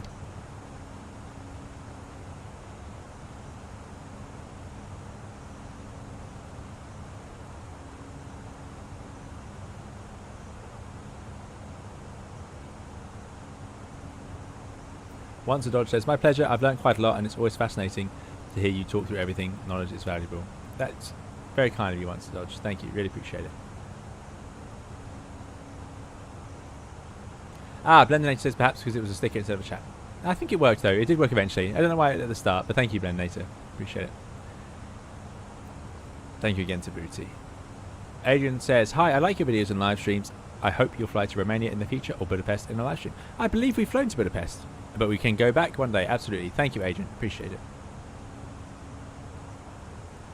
Frank asks if anyone has a guess on when the new engine variant for the Phoenix will arrive.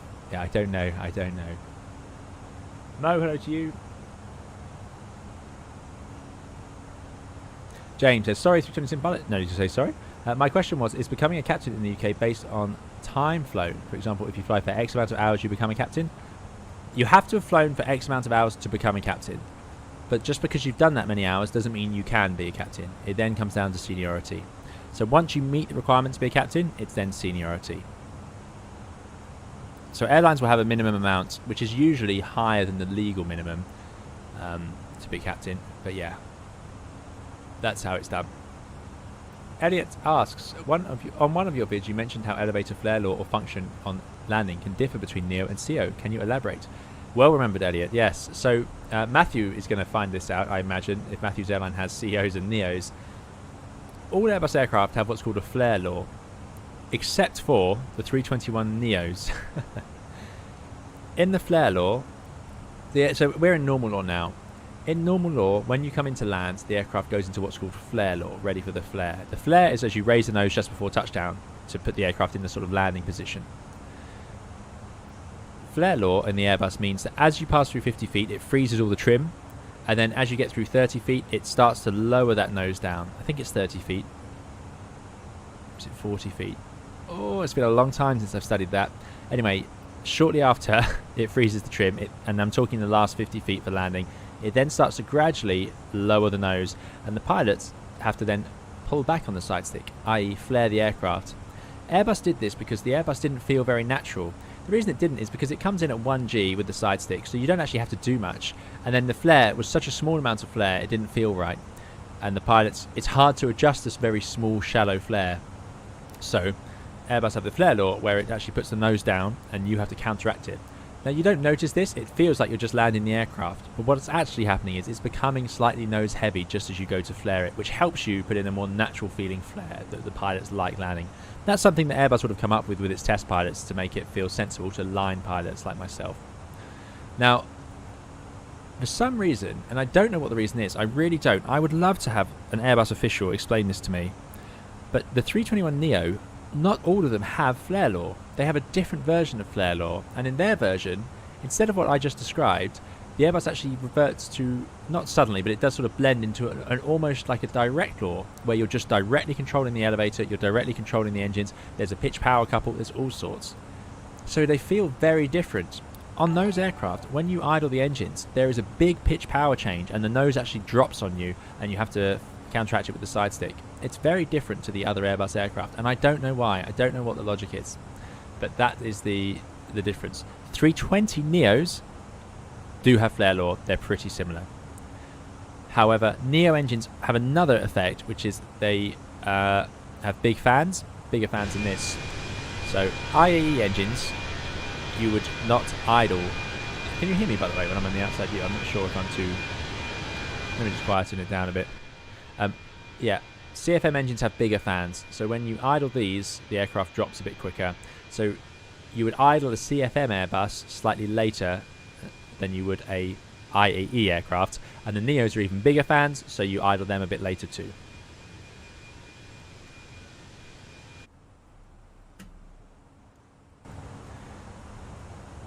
Matthew says, you're right, 50 red out and 30 red out, and yes, we have NEOs. There we go, thanks. I'm glad I got it right, Matthew. Phew, got away with that one. I got away with that one.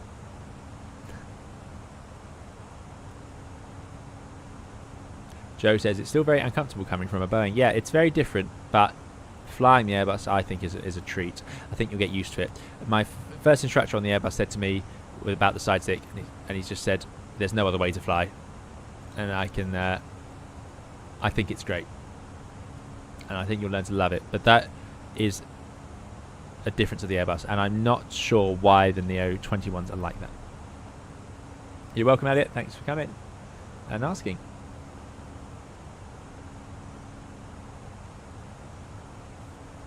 Stumcode would like us to fly to Bangkok once in the stream. Excellent. We could do that. We haven't been there, I don't think. Take a long haul plane. The 56 says,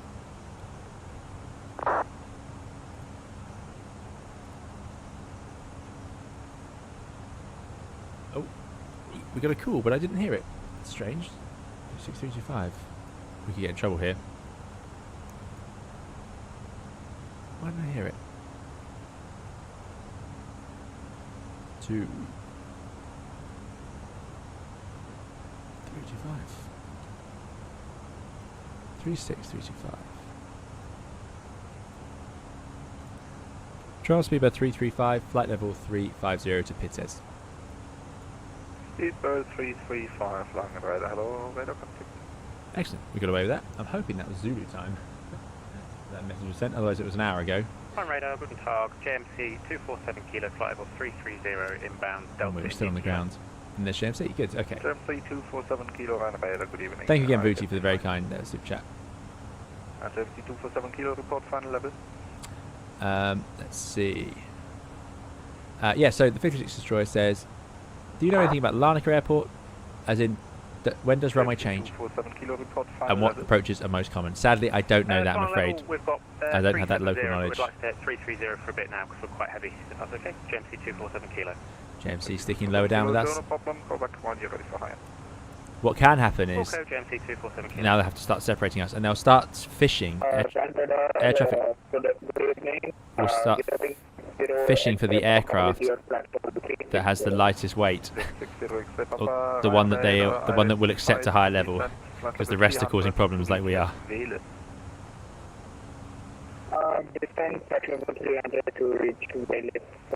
There's actually quite a good separation. Heathrow separated us. So we got us, there's a speedboat behind, Good evening, there's a JMC. 6 Mike Charlie with you, flight level 350, CPDLC. So I think we'll be alright today. We've got quite good separation. Hayden J. Robbins, thanks so much for the £3.20 super chat. Really appreciate it. Hayden says, how come anti-ice isn't automatic on the bus? SWYDT. Let me Google that.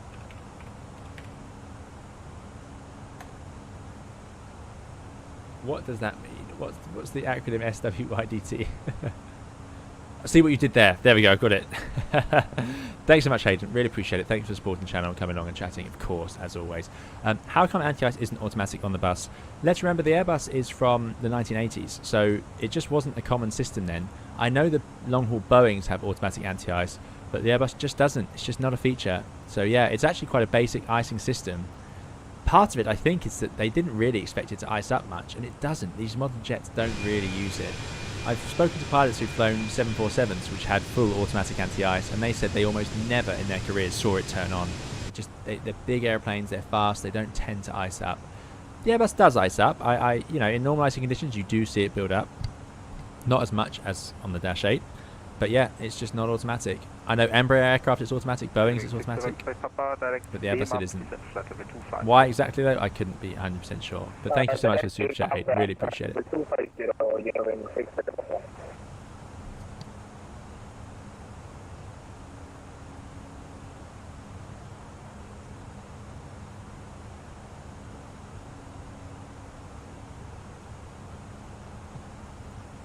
Yeah, I'm afraid I just don't know. Simon says, is it much of a challenge change from right hand side stick to the left hand one? It is a little bit, but remember all pilots start out left hand flying, so ultimately you get there quite quickly. It doesn't take any additional time. Swapping from left to right to left, you'd be surprised. It's not as bad as you think. A bit like driving with your left hand on the steering wheel or your right hand, you'd be surprised how quickly you can swap between them. Goodness me, Tord, thank you so much for that incredibly generous super chat. 1,000 Norwegian kroner. That's very, very kind, Tord. Thank you so much. Really, really appreciate it. I don't have words for that one. Tord says, happy Sunday. An idea for a podcast episode could be teaming up with some of our soon-to-be Airbus pilots in your Discord and do a collaborative Q&A. What would be a great way to get a broader sense of the hot topics for us virtual aviators from EMBR from Bergen. Tord, you supported us last time, but thank you so much for supporting us again with incredibly generous super chat. That is a brilliant idea. Let me just write it down.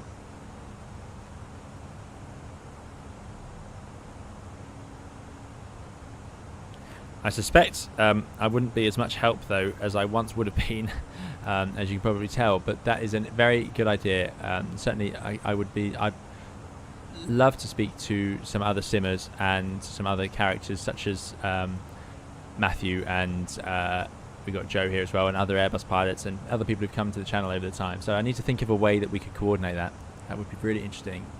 Lots of interesting ideas. If I had just more time, I could figure these out. I will work on it. That's a really good idea. 120925. Super 335. Choose. Super 6 Mike Charlie, bye. 1, 2. 6 Mike Charlie, go ahead. 6 Mike Charlie, the CPDC request has not come through yet. The login is Echo Delta Uniform.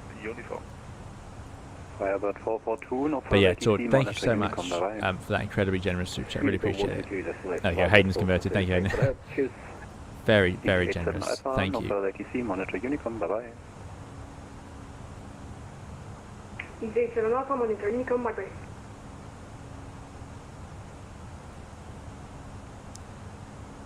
Charles, Speedbird 335, flight level 350 to Adisa.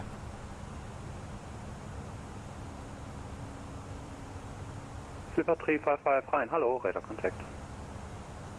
Cool. But yeah, Tord, thank you. Really, really appreciate it. Thank you again, Hayden, and thank you again, Tord. Very, very kind.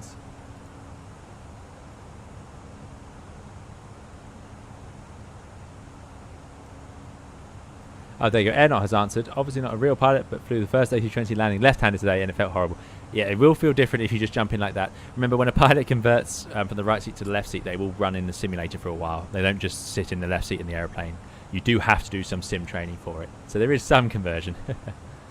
Matthew says, oh, it's so much easier to fly than flying a Boeing, memory items, flows, etc. Yes, and I would agree. From people I know on Boeings, I would agree from what I've heard. Not to say it's better or worse, but I think there is certain simplicity to the Airbus.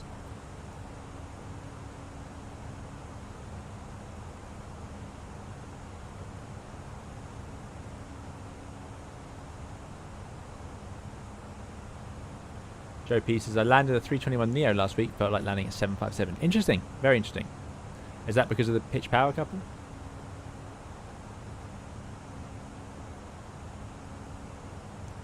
I wouldn't mind flying a Vision Jet, but purely Frank asked would you want to fly the Vision Jet because of the side stick. But I would want to fly a Vision Jet, but just because I'd like to fly a different airplane and just have a look at it. I wouldn't say I'm attached to the side stick in general as a principle, but I do like it. I think it is a good way of flying an airplane.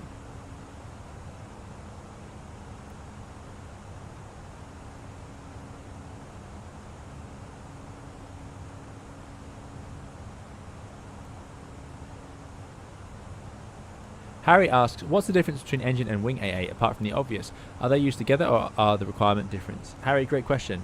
Engine and wing anti-ice have different requirements. Engine anti-ice goes on if you're in visible moisture, the total air temperature is 10 degrees or below, plus 10 or below. If you're in the cruise and it's below minus 44, you don't have to use it, or the climb. In the descent, you still have to use it anyway. The wing anti-ice only turns on manually if you see ice out here. The engine anti-ice is the engine nacelles out here. The wing anti-ice is the outer three slats only. This is not heated, this is not heated. I know it looks like it is, this is not heated. Only the outer three slats.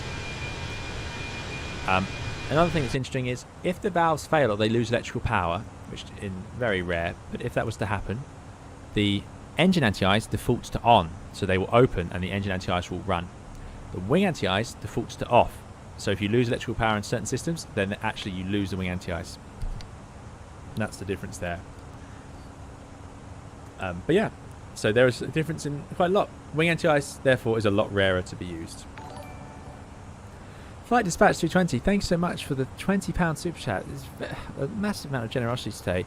Flight Dispatch says, I love turning these amazing machines around every day and being able to learn more about them is great. So thank you for taking the time out to share your knowledge with us. Safe flying. Flight Dispatch is very, very generous. It's great to hear someone so enthusiastic about their role and to be so. It's just great hearing people like you in the industry. So thank you so much. Thank you for that very, very generous £20 super chat. Really very kind, and a balloon and a one. Very kind, Flight Dispatch. Thank you so much. I don't know what to say. This has been very, very generous. Really, really appreciate it. Let me just see. Let me just make sure everything's. Yeah. So thank you. Really, very kind, and I'm glad you've enjoyed the streams. Yeah, I don't know what to say. Lauren B says 74.7 thousand subscribers. When are we getting the 747 long haul?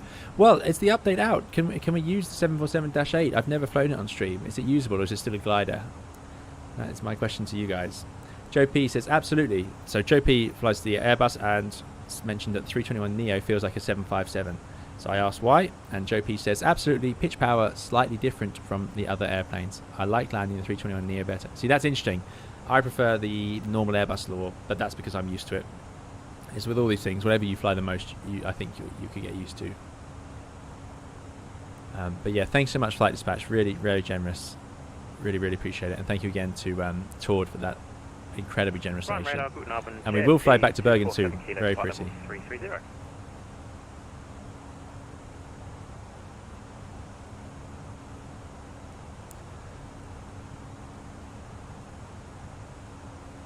And Flight Dispatch indeed would be an ideal podcast guest. Yes. Make sure you're in the Discord. JMC 247 Kilo Rhein, hello, radar contact. That's JMC following us along. I heard you are unable for 370 at the moment. Just let me know when you're able to fly. JMC's going to try and steal 37 from us. Yeah, we'll do. It'll probably be flight level 350 first, and then 370 probably a bit later on JMC. So we now, with a 1,000-foot difference in a 320, I would be happy to go to 37 because that's 1,000 feet away from the max. In a 21, I would want it to be about 1,500 feet before I'd go. So that would have to say 385. Ah, look at that. So this is what you end up doing in the cruise. You're preempting what's going on around you and what other aircraft are doing a little bit. You don't have the full picture that only air traffic do. Speedbird 335, request flight level 370 to cruise. Speedbird once again. Speedbird 335, climb flight level 370. Thank you, climb flight level 370, Speedbird 335. I don't think it's an issue today. I think because the traffic behind is far enough behind. Thrust climb out to 37, and now it will automatically change the new cruise to 370. I think it should give you a message saying new cruise out as well when you change that. This cruise max, by the way, will automatically go to the new level if it's higher than what you entered. Something for Matthew there.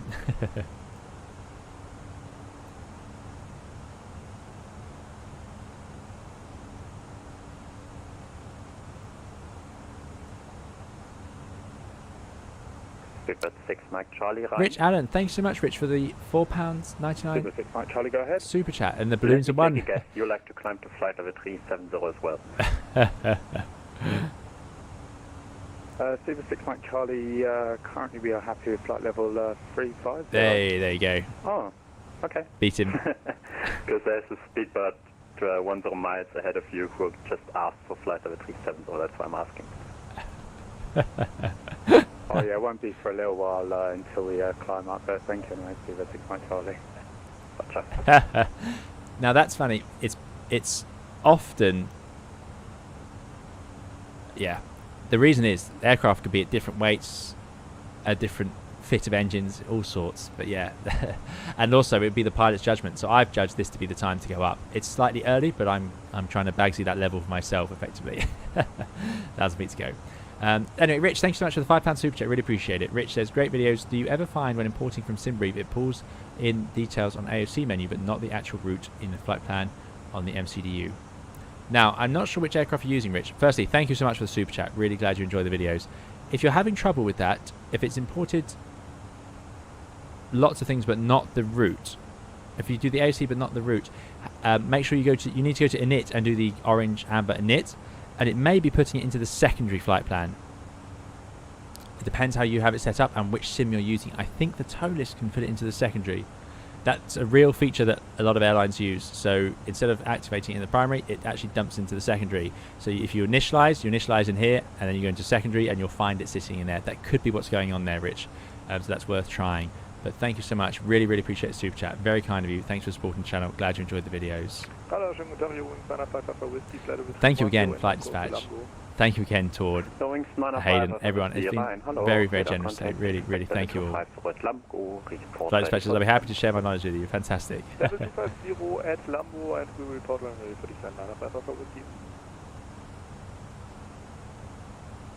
Matt says, no chance of catching up yet then.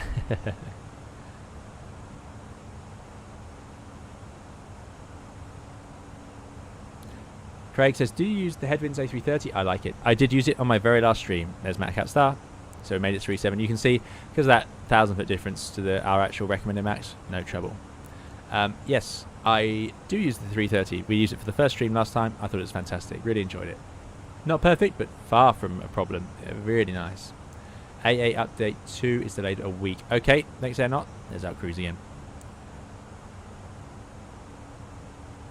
Frank is asking, what are the 2 ripped shell pieces? These are footrests. Now, they aren't animated in the Phoenix. I don't think they're animated in any, actually. They spring up into that stowed position. You put your foot on, so you take your foot off here, you put it on here, and you push it down, and it keeps your feet up, so you have sort of a bent knee position. This is the magic of the Airbus. You can have your feet on the rest here, you can have them on the floor, you can put them up here. So it's nice if you want to bend your legs. I find it very comfortable to sit with both my feet on these footrests, rather than this middle one, where you have to sort of balance them together. Again, Boeings have none of the above. So comfortable. Again, for a short-haul aircraft, it has a ridiculous amount of comfort.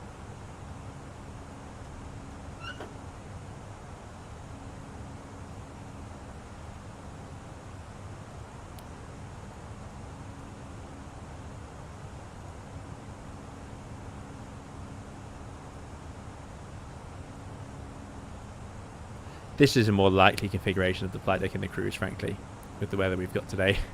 Bright sunshine beaming in. Yes, thank you, Rich. Thank you, Black Splash. Thanks, Tord. Thanks, Hayden. Thanks, Booty. Thanks, everyone.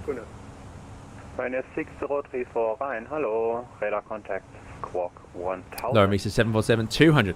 Indeed, I must get it working again. We could do that. That would be good fun. Yeah. Maybe I'll get a Twitch stream as I practice it. Maybe we'll do that. Eddie says, I loved my role at Flybe back in the day, helping keep Q400s, 146s and the newer MREs in the air. I miss working extra too. Times have changed. Indeed they have. Yeah, it's a shame. It is a shame. Ryanair 6 Papa Druid Ryan, hello. Radar. Actually, no radar contact. Blender says, forgot to turn off my seatbelt signs, passengers arriving. Yeah, it's easy to forget, but in airlines, obviously, the camera crew will call you. And they usually be very nice about it. They'll say, is there a reason the seatbelts are on? Because, of course, they don't want to say you've forgotten the seatbelts, but that's basically what they're saying. 6034, yeah, climb flight level 320. Let's bring out the terrain, now we're out of the weather area. 61 knot tailwind. We actually have a tailwind on the flight for once. This is great, we're making good progress. Good progress here. Time to go, just 1 hour 22.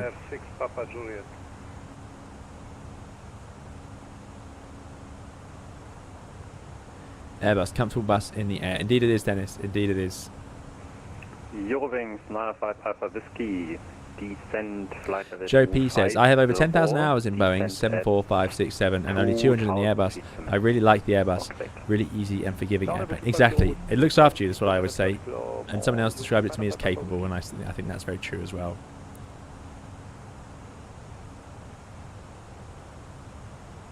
Nick says, currently flying around the world in the Phoenix. Started in Stansted, got as far as Hyderabad so far. The crossing from Japan to North America looking like a challenge. Anyone else made the trip? I haven't, but I like the idea. That's something we could look at doing around the world. It could be good fun. Good luck, Nick. I hope it goes well. Japan to North America will be a challenge indeed.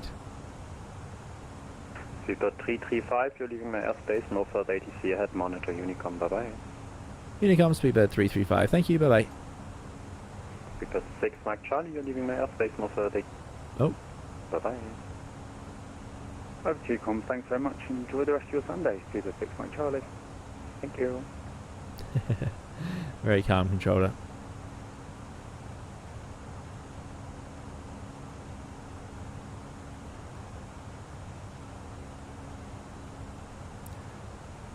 Why is my terrain not showing?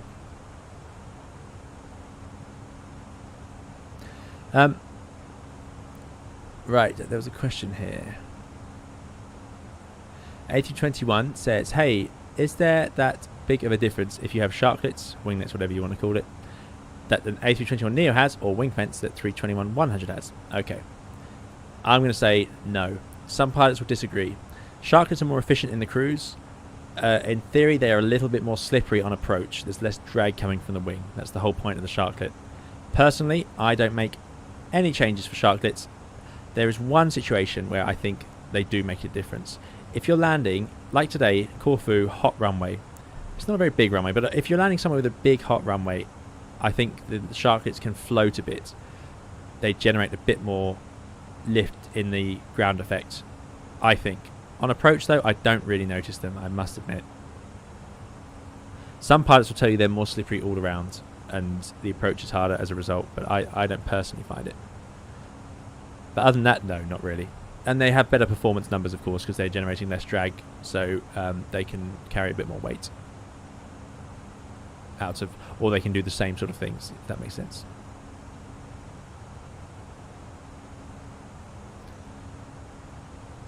Good question, good question. Patrick says, is it important to pass English literature GCSE to be an airline pilot? Oh, it depends on the country.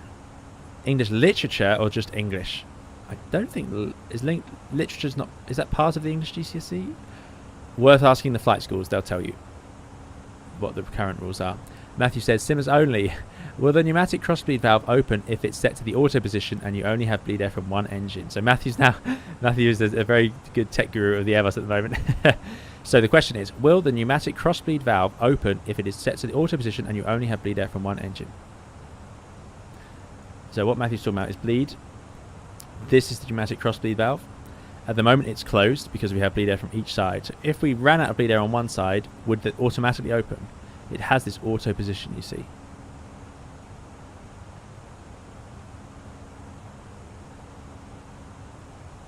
I have not controlled on that sim, Harry, no. Peter DR, good to see you. Peter says, hope you're doing fine. Sorry to be late, but I watched the first hour afterwards. Hello all. Thanks, Peter. No worries at all. Welcome, welcome. Nick's got a huge clap of thunder. Yeah, there's storms are expected to arrive, although they still haven't arrived as early as I thought they would. Someone says 89% air, 11% bus.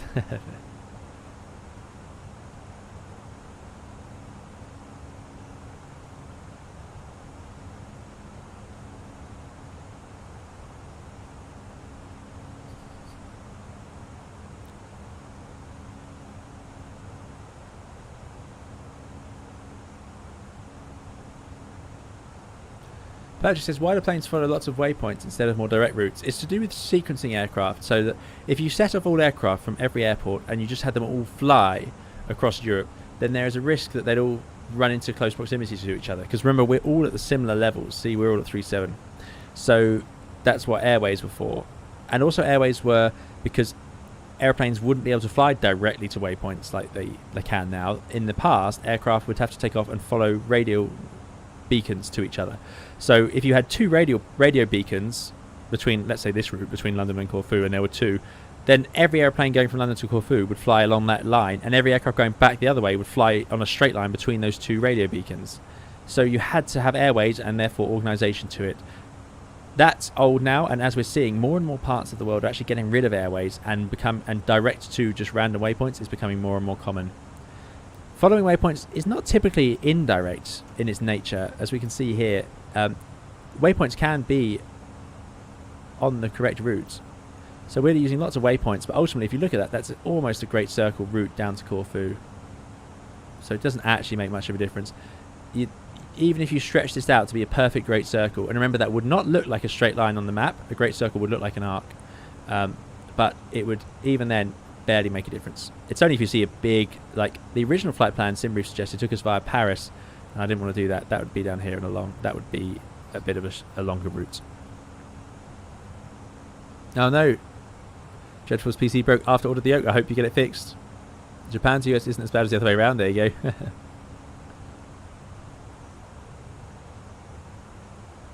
Hayden says, I have a complex procedural question for you. I guess it'd be better if I DM it to you for possible inclusion in the podcast. Yes, if you stick it in the podcast questions or DM it, Hayden, that'll be great. Thank you. Definitely. Cube, you arrived late, but don't worry. We're still going. We've got a while to go. Todd says, do wingtips affect wake turbulence profiles to the extent that there are different rules for separation? No. They're not. They don't make that much of a difference. They will affect wake turbulence, I think, but no, they don't. Airbus fits into the small sort of airliner category like many.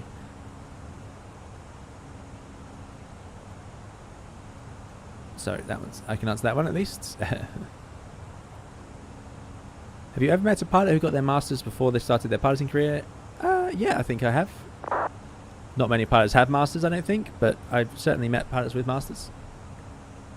I thought Simlink was active, but maybe not, maybe not. Obviously not, I guess. As we pass the Alps now. Robert would like to hear from a VATSIM controller and understand the journey they go through. They're a vital part of the hobby. Okay, well, that's good news because Barney is a VATSIM controller. So could answer some of that. So put that question, if you put that question onto the Discord, Robert, that's a really good idea. On VATSIM questions, and then I'll get round to it as we go through the order. Yeah, really good idea. Barney could explain what he had to go through to become a VATSIM controller. Aviation 24, Airbus have changed the checklist recently. It depends on the airline when they want to adopt it, how they adopt it. Not often are they forced to adopt the new official Airbus checklist, but they are expected to operate it in the way Airbus would like. But they usually don't have the exact same checklists. Patrick says, is it easy for passenger windows to break? No. If one broke in the cruise, but everyone put the oxygen mask on, would it be a big problem? It would be a depressurization, and you'd have to put the mask on and descend. But they are not easy to break. They're very strong. Have you ever flown in and out of Cairo in real life or on VATSIM? I believe they don't use its stars, which I think is pretty unusual. It is unusual, Mohammed. Yeah, and we did. We've flown into Cairo on the streams. Yeah. It's very cool. I'd love to go back in Flight Simulator. We did do a group flight around there as well, but that was not under ATC. Giuseppe says, Japan to North America is really not hard on an A320 if you don't mind landing in Russia. Japan, Russia, Alaska are relatively small hops. Indeed, but more difficult right now.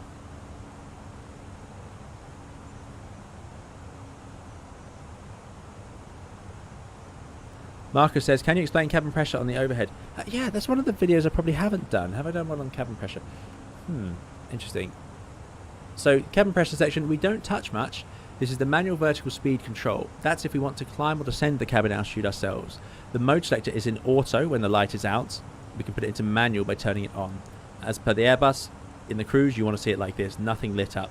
That means everything's running as it should be.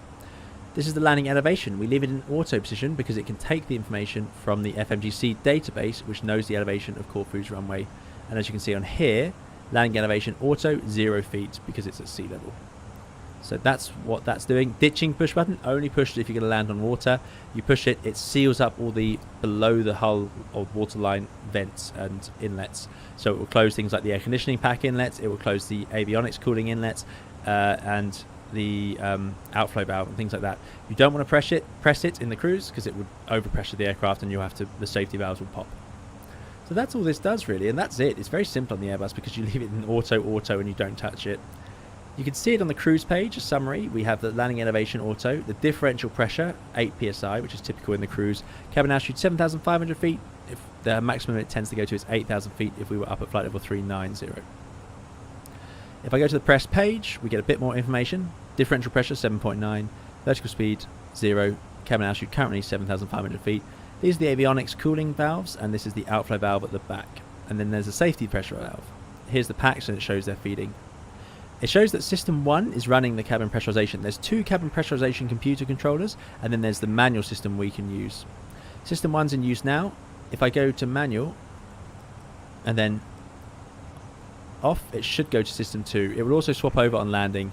That doesn't seem to be modelled here. Manual. Maybe there's a certain time. I think there might be a time you have to do it for, actually. Let's see. Matthew might know this. Matthew says, much better to fly US to Japan than Japan to US. The nighttime Pacific crossing is horrible, especially with CPDLC. That's interesting. I wonder why. I'd have thought CPDLC would make it easier. The Sully button says the blend laser. Indeed. Although they didn't press it, I don't believe, on the Sully. But classic Airbus having a great feature like that. Let's turn it back on. There you go. You have to turn it into manual for a certain amount of time. I forget what the time is, but that's why. So they've done it correctly. System 2. And there you go. A little VS climb. During the cruise, the vertical speed of the cabin does go up and down a bit as people flush the toilets, because, of course, they drain a bit of the pressure. If we put it to manual, now I can choose to set a vertical speed. So let's descend. Let's climb the cabin to 8,000 feet. So I'm going to press up, and you just hold it and then let go. A little bit of a blip, and look at that, way too much. Now I don't think it would move that much. So let's put it back down. But it is very sensitive, so you do little blips on that. You don't do big ones like I just did. Now we don't dispatch with manual pressurization because it's so distracting. I have flown aircraft that the Dash 8 you could, But look at this, now it's going to descend a bit, and if I just do nothing, eventually the cabin will over-pressurize, the differential pressure will get too high. So it's very difficult to use. You have to use it for the whole descent to balance it out. It's still a good system for when you need it in an emergency, but ultimately we mostly fly around with one of the computers, and if one fails, the other computer can do it instead. Indeed, beautiful snowy Alps. Sorry, we're missing the view. Look at that. So in that case, I'm going to take a quick break here, so we'll see you guys in just a sec. Enjoy the music.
Hello, we are back. There we go. Thank you all so much for your patience there.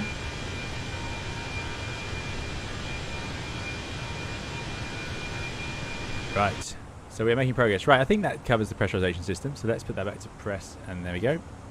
And we are making progress now. Venice to pass shortly. We'll have a look at that as we go overhead.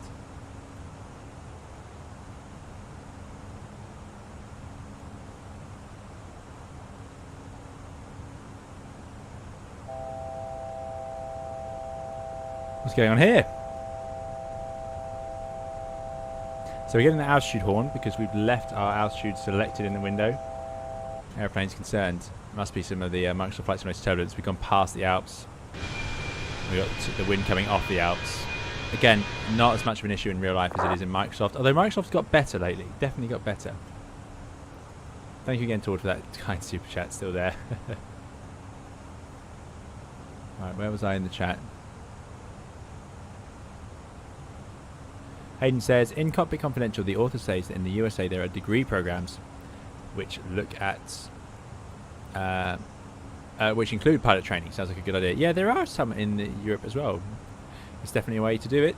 Sometimes you get a sort of a degree in your pilot training as well. Yeah, even in Europe.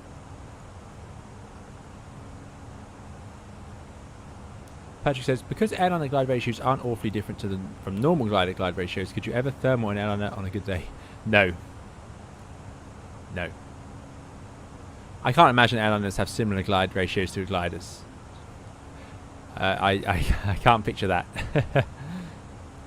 Airliners at these speeds especially are pretty heavy.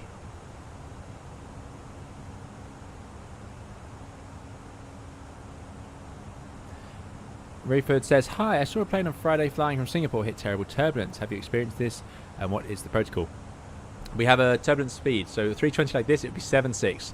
So if we started getting bounced around, you don't have to do anything. If it starts to get worse or you suspect severe, then you'd go decimal 7.6. You'd certainly put the seatbelt signs on, get everyone sat down, and if you need to, you would tell the cabin crew, it depends on the airline procedures, but some airlines you'd have to tell the cabin crew to sit down separately, because they might not do it, they might continue the service even if you've turned on the seatbelt signs. That's about it, really. You're then going to talk to air traffic control. You're going to see if you can find a smoother level. Obviously, you don't want to stay there. It's not comfortable for anyone. What is going on with the airplane? Yeah, interesting. But yeah, and you would try and find your way out of it. Maybe get down to a level without it. Check the weather charts. See where the jet streams are. See if you can get either into the core of the jet stream or further away from it. You might even descend significantly lower than you want to cruise at just for a bit if it's severe enough. Vance's thoughts on lasagna? I like lasagna. I'd probably go for a vegetarian lasagna personally. Matthew says, and this is talking about the Pacific crossings, what the problem with CPDLC, and we were talking about earlier. So Matthew says, you don't talk to anyone for 5 hours at a time. Just a fuel and position check every hour or so. Need a ton of caffeine to do that one, and the ride is usually horrible. Ah, that doesn't sound so fun when you put it like that. Is that in your 767, I guess, Matthew?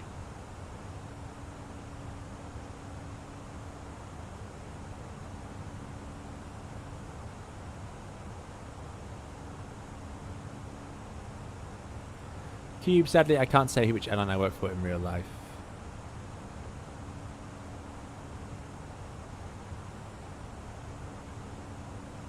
I'm not on Valenta.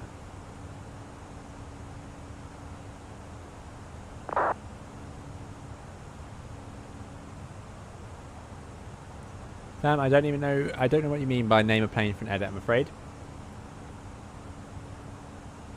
So, yeah, but please stop asking too many times. And it says, what if you deployed the RAT accidentally? Let's say an intermittent Gen 1 and 2 fault that magically goes away after some time. Other than significant drag, is there anything more? Significant drag is the key thing. It would probably drain your fuel burn enough to stop you getting where you're going. It's like putting out a big speed brake. I don't think it would have any implications on the hydraulic system because it is designed to run like that, but yeah.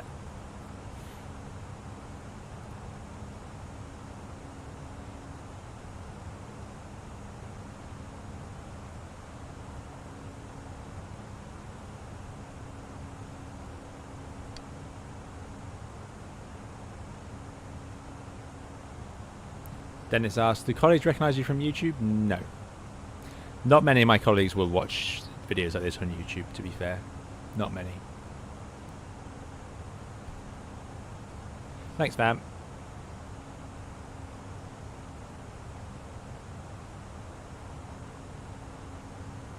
Phil says, drifting down here as well in the 320 NEO in X-Plane 12. Interesting. I wonder why. I wonder what happened there. Maybe it's just the turbulence.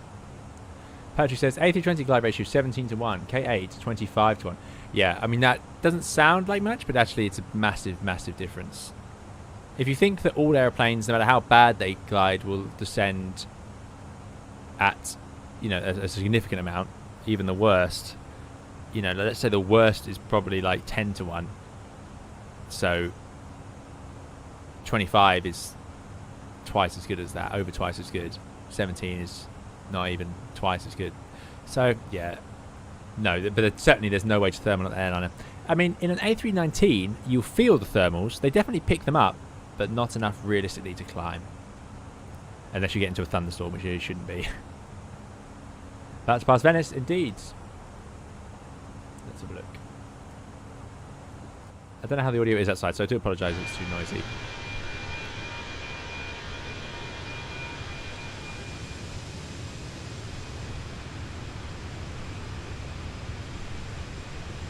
There it is. Venezia, one of our favourites, and there's the airport. We fly there a lot on stream.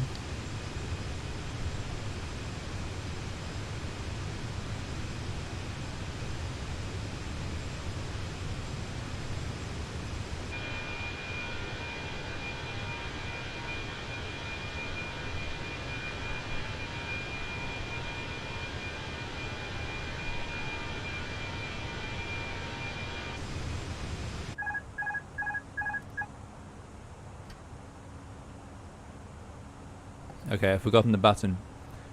My drone cam won't work because it's controlling the aeroplane. Can someone remind me which button I need to press to change it back?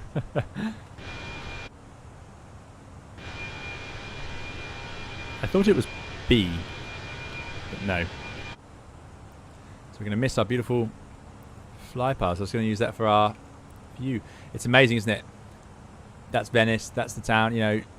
Sorry, that's the airport, it's the town, and it's... We're just going to whiz by all this in seconds. It's going to be gone. I consider airplanes as time travel. Ha! Now here's an interesting question. Harry Crawford says, has anyone watched the Cockpit Casual series on YouTube? Just watched their latest video. I find their job fascinating. Yes, I have recently discovered Cockpit Casual series. It's by Speed Tape Films. It's about... it's a video made by a ferry pilot. He's a manager and owner of a ferry business, and they go around picking up all sorts of aircraft. Really interesting. It's a bit more, you know, he's quite casual, hence Cockpit Casual, and there's, you know, a bit of light swearing and so on in the videos. So it's a little bit formatted a little bit like that. Very entertaining, very interesting. They do a fascinating job, and it's very different to airline flying. Very different. They don't have any flight time limitations, so they work some shifts which make me, and I imagine Matthew, if you ever watch this as well, would make you quite distressed to see how long they have to be at work for. But also, what's really interesting is they have type ratings on so many aircraft because they fly them regularly. So they, I think he's type rated on Airbus 756, 777-3, and all sorts. So very interesting. B is Barrow. Insert key. Thank you.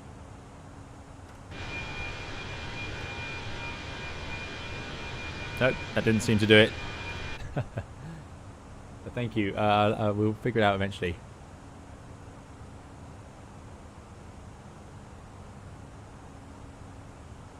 If not fellow pilots, asks Rich, has a passenger ever come up to you after a flight and mentioned this channel having recognised your voice from the onboard announcements? No. No. I've managed to avoid that. I say avoid. That hasn't happened. I'm not that big of a celebrity. Hayden says, if you're looking for a volunteer to join the corporate moderators for the stream, then count me in. Thanks, Hayden. Yes, it's... I think we are running a little bit low. I won't be able to do anything right now, Hayden, but thank you.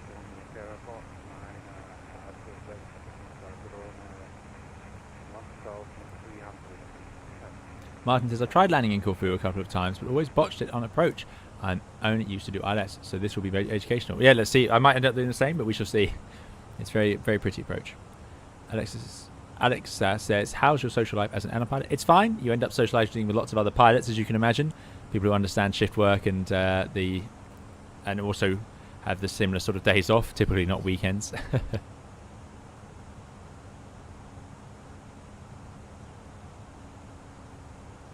So I would say it's more than fine. I think it's possible to have a very active social life, but it's certainly harder to do.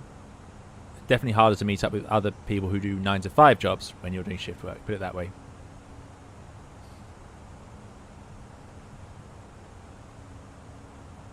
C. Thank you.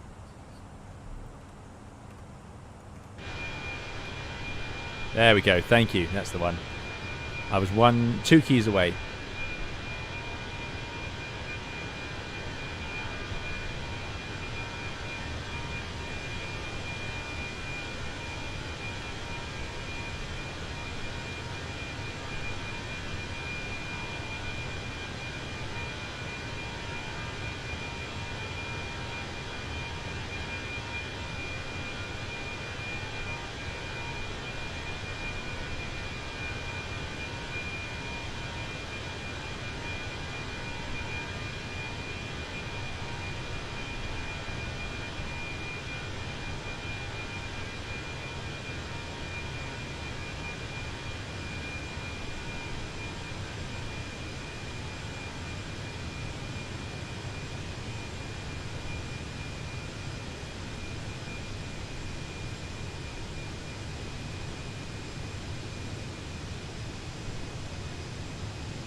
Yep, weather in this part of Europe is characteristically lovely. Close in the alphabet though, indeed. To fly a VOR course, Jacob, you need to go track FBA would be easiest. I have a video on tracking needles which might help you. There is no autopilot for tracking a VOR. Basically you'd use managed nav mode for that instead. Evening Checkpoint, I hope you're doing well. Thanks for joining us. Father's Day there, so I had to pay a visit. Excellent, I hope your father's doing very well. Flight dispatch says, do you prefer the 3 AM alarm for the morning flights or a line for an afternoon evening? Personally, I prefer the afternoon evening. That's just me. Everyone's different. I don't mind getting up early, but I like the feeling of doing an afternoon shift. Matthew says, oh yeah, Matthew has seen the Cockpit Casual ferry flight videos. Matthew says, I love those videos. We flew augmented ops all the time, so while we never had 24-hour days, we'd have some that approached 20 hours, but I'd love to do that job. Plus, flying in a polo shirt, it's better than flying in the penguin suit all day, every day. There you go. Yeah, as airline pilots, the Cockpit Casual series is very interesting. Yeah, and I can sort of it's quite fun for me to watch because, and I assume it's the same for Matthew. I know what it's like working some of those long hours, and I know how tough they can be, and to see it go even further than that is really quite something. Yeah, indeed. As Hayden says, short-haul pilots do get to go home every day, typically. Not always, but typically.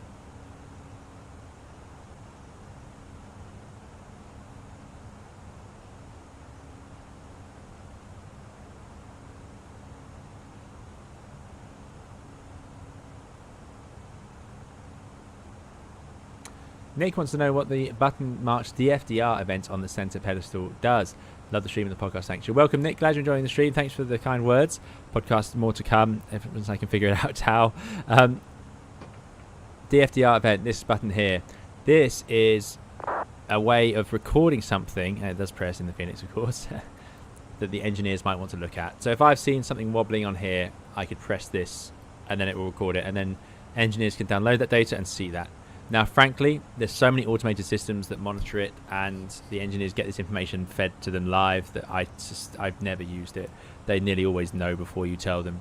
But back in the day, before this stuff was transmitted back to maintenance live and they had access to it all the time, then you would press that, and then you could say, oh, I did press the marker. And then instead of printing it all out, they can just print out around the marker and see it. So it's quite a good idea, but that's what it's to do with. DFDR, I wish I could tell you what it stood for. Event. DFDR, data flight, data recorder, something like that. But typically not needed these days. Cargo Broom says, I've got my first stall lesson for my PPL soon. A bit nervous and not really sure what to expect. It's quite something. It's an amazing feeling. It's important you know what it is. It's important you recognize it and how to recover. A stall is, it depends how your instructor does it as well. They'll take you through different ways. There's different levels of stall. There's the incipient or the onset of a stall, and then there's the full stall. All of which needs to be carefully done. Digital flight data recorder. There you go. Matthew's got it. Thanks, Matthew. We got 3 of them right. But yeah, so enjoy that Cargo Broom. and thanks for coming along today, and good luck. I remember my first stalls. Yeah, it's quite a strange feeling. Aircraft will stall differently as well. It depends what you're learning to fly on. What are you learning to fly on? What lesson would that? What aircraft would that be in?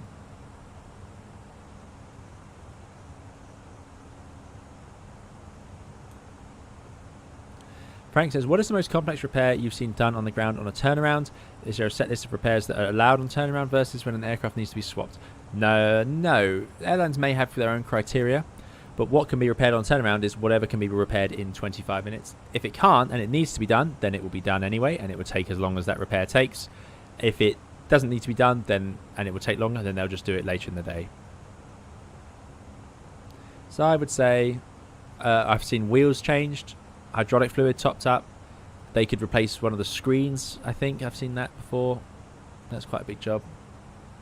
I have seen engine cowlings opened and things looked at, but I don't quite remember what that was. It was a long time ago now. So it depends, and it depends how many engineers are there, if the parts are ready to go, you know, that sort of thing.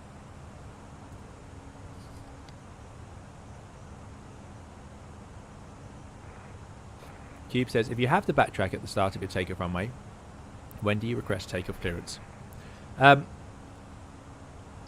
You don't request takeoff clearance, Cube. So air traffic control in airline flying will give it to you when it's suitable. So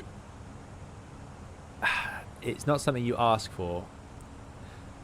So, by the way, we're going past yeah, this will be Croatia, won't it? Yeah. There's Split. There's Ljubljana. Thanks, Richard, for the subscription. Yeah, so when you're backtracking, they will probably give you clearance once you're backtracking, but they could clear you to backtrack, line up, and take off. They don't often because it's such a long time between those. You know, backtracking can take a while, but they could clear you at any point. But you don't normally have to request clearance for takeoff. Cargo Broom is doing the stalling lesson in a PA-28. Yes, the PA-28 has lovely stall characteristics. Very, very nice. Yeah. PA-28. Now I don't know. Yeah, you wait and see what your instructor says with you. Luke says, a question about rudder and rudder trim. On approach, does the A320 automatically auto-trim the rudder for crosswinds on both autopilot and manual, or just autopilot? During flight with the autopilot, the rudder is automatically trimmed. If you're running on two engines, you don't touch the rudder trim at all on the Airbus. We just don't need to. So, even if you're landing, auto-landing in a crosswind, or if you're auto-landing, manually landing in a crosswind, you don't touch the rudder trim, and the autopilot won't use the rudder trim either. The rudder trim is used when you've had an engine failure. And yes, the Airbus autopilot can adjust the rudder trim, and it can do that for an auto-land as well, and it can do it in flight with the autopilot in. But if the autopilot's not in, then we have to do the rudder trim ourselves in all circumstances.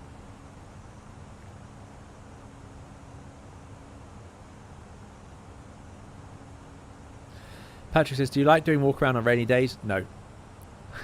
That's the easy answer. You're looking up all the time.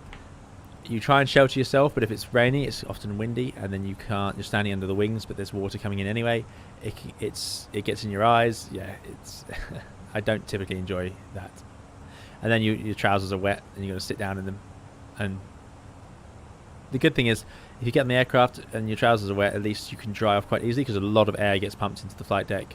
You can't see it, but there's air vents down here around your feet. There's air vents here coming out. This is a blast. A lot of air comes out of this. Like, these are powerful vents. You've got air vents here. They're underneath here, and they come down and out. You've got air vents up here, pushing air out, and air vents here. Yeah, it's amazing. Lots of air comes in the flight deck.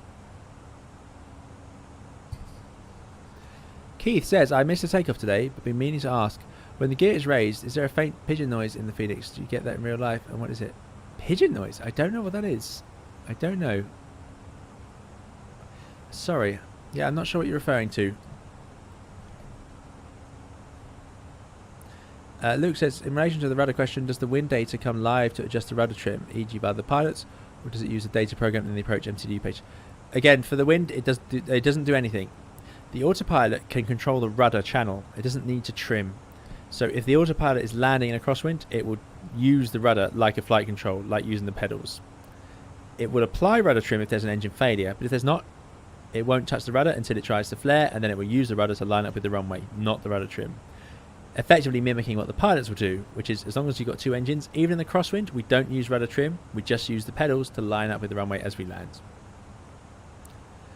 The latest TCAS works, excellent news.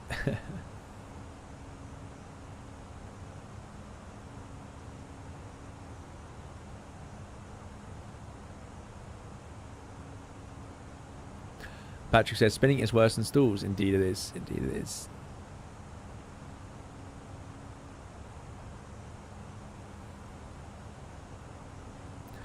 Flighter, no, I'm not testing the new update at the moment.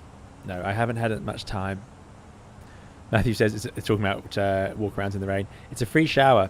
Means 15 more minutes of sleep at the hotel in the morning. That's a fair way to look at it. Although I'm not sure some of the water washing off some parts of the airplane are quite as clean.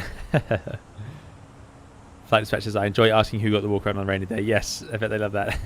Yeah.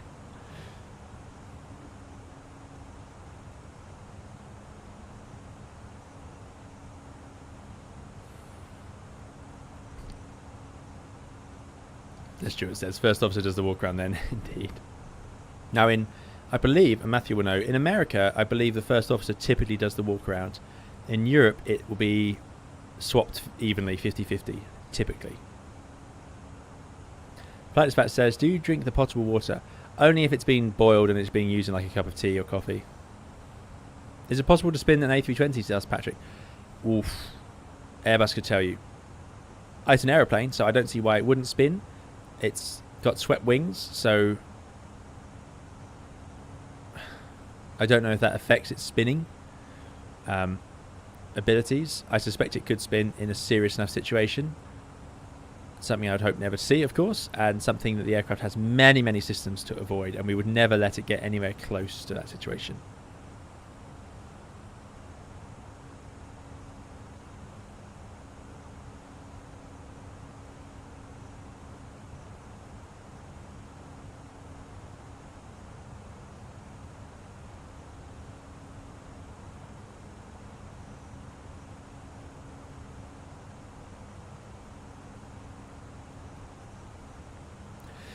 If you tried to raise the gear on the ground, would there be a system to stop it? Asks Patrick. Yes, the gear is locked. It won't just come up on you. Yep. Tyson knows the pigeon noise in the Phoenix. I think it's the gear being stowed and the bay doors closed. Okay, I'll have to listen to it again.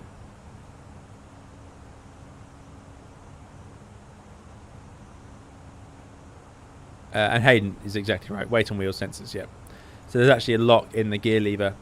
So a lot of aircraft, the gear lever has a lock of some sort. On the Airbus you have to pull it out to move it, but it's actually locked down when you're on the ground. Yeah, look at this fuel we're making, 2.1. So we've saved what, that's about 600-700 kilos so far. It is a bit too efficient. There's no way a CFM aircraft would be burning 980 kilos in the cruise, but we do know why. We've been undertaking a bit here. Not too happy about that. Nice and smooth again. Go for 0.8. Sun's starting to go down. So, believe it or not, we are getting there. We're passing Croatia. We've got Italy off to the right.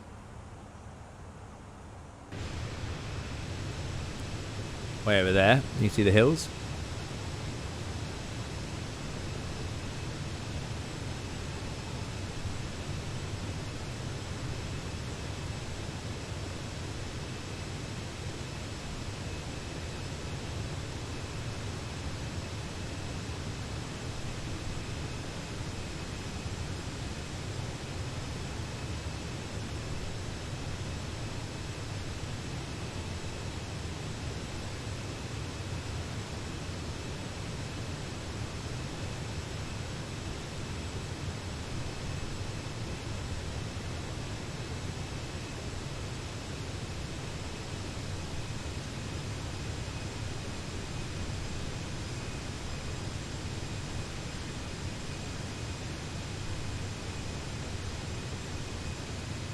So, sorry about that.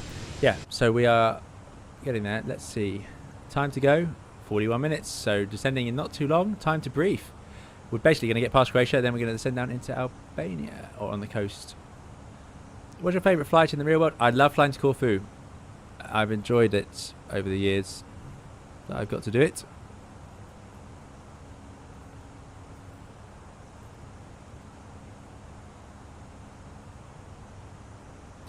Richard is doing a year abroad in the USA in August. Enjoy that. Fantastic. Richard's from Germany.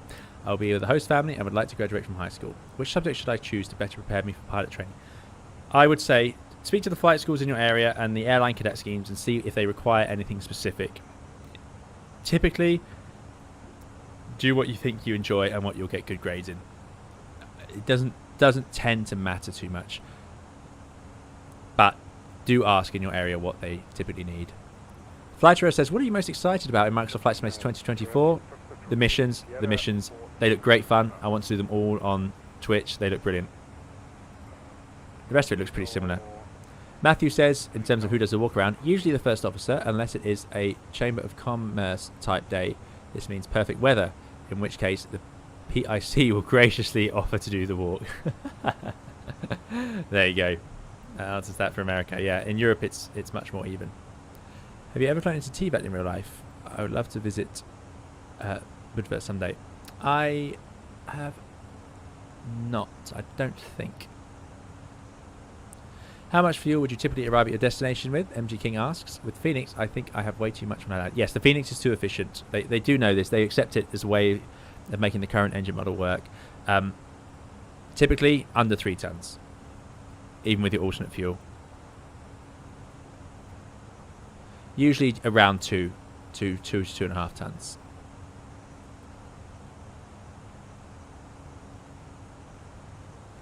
Mohammed, in terms of how much time you're away from home, it just depends so much on the airline and the sort of flying you do. Even short-haul pilots can spend a lot of time away from home, depending on the airline and where they are. But if you want to be home more, short-haul is more likely to be that. And you'll typically start short-haul at any in your career.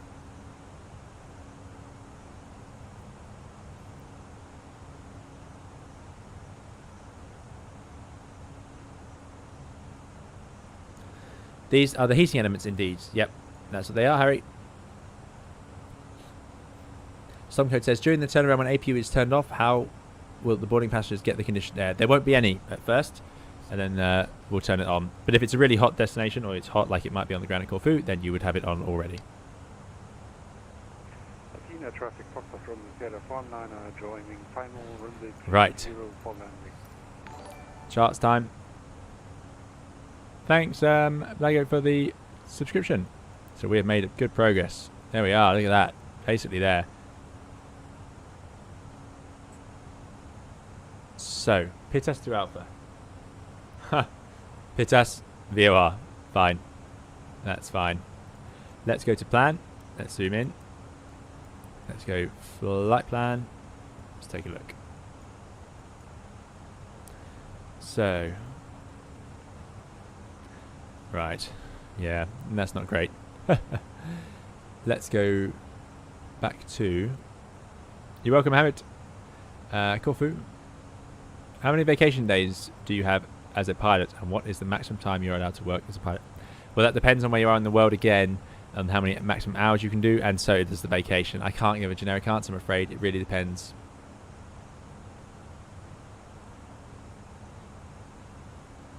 I think... I don't know.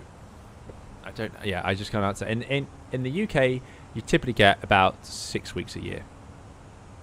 Typically, not guaranteed.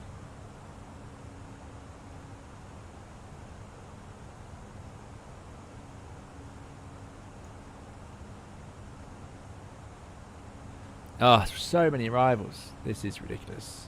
There's the 2 Papas. 2 Alpha, yeah. I'm not sure about the 2 Alpha.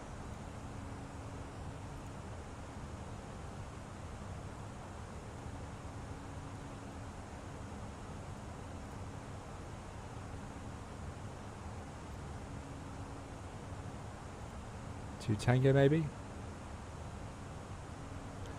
That takes you down, out, back to DRX. That looks better. Let's do that.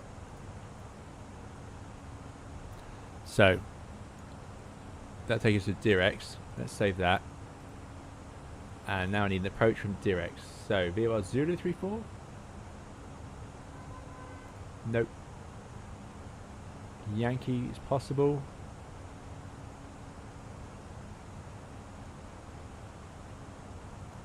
Let's do the Yankee. Alternative would be the RNAV. That's probably more common these days. Also via Direx. So we can do either of those. Okay. Do we have a controller? No. So I think we're okay. Have you flown in or out of Bristol? Yes, I have, Jack.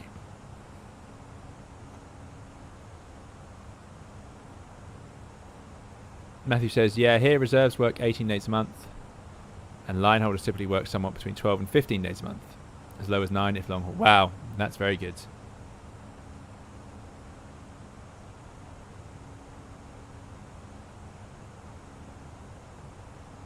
Once a Dodge, yeah, we did a stream where we had an engine failure.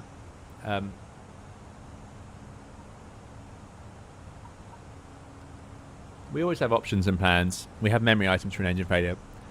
You don't think about all of the failures all the time because there's just too many, but typical ones would be like decompression. If there's, you think about the relevant ones. So if there's the Alps beneath us, then how low can we go if we decompress, for example? Things like that. Because the terrain is obviously the problem. Good. So I think that's going to suit our arrival. That'll take us over the island. I quite like the look of the... I don't like the look of the 2 Alpha. I like the look of the 2 Tango. Should get a nice view. So let's plug that in. And let's do the VOR Yankee 34. Or should we do the RNAV today? Let's do the RNAV. We're in the Phoenix. RNAV 34.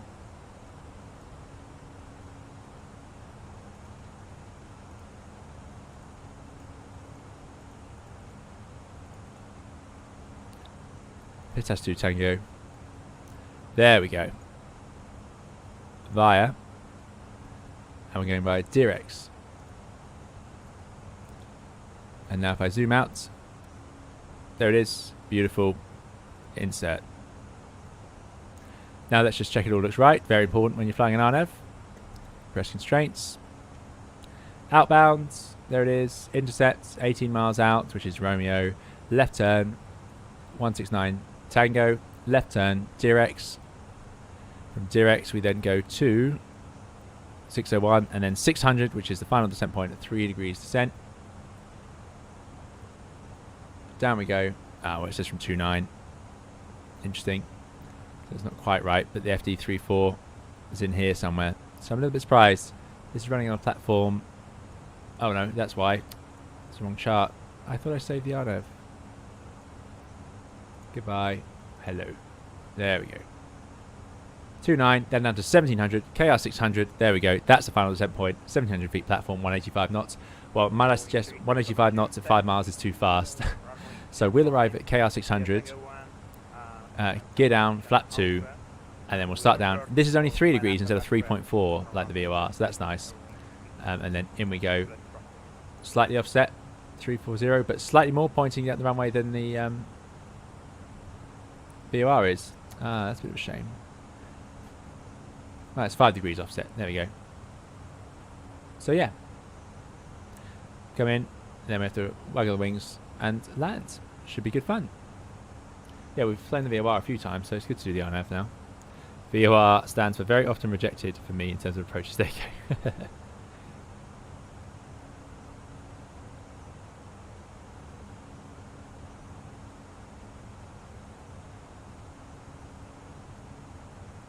Captain Wozza, thanks for coming back. Wozza says downloaded and checked out the Headwind 339. Pretty nice stuff. Fly-by-wire 380 though. Definitely looking forward to that. Me too. Definitely looking forward to that. Absolutely. Luke says, does on-the-ground air conditioning use the packs? As the packs use the air outside via the inlet outlet ducts, does this prevent the cabin air from being lower than outside on the ground? So, the... Okay. Important distinction here. When you're on the ground, using the APU to provide bleed air does still use the air conditioning packs. The inlet on the outside of the aircraft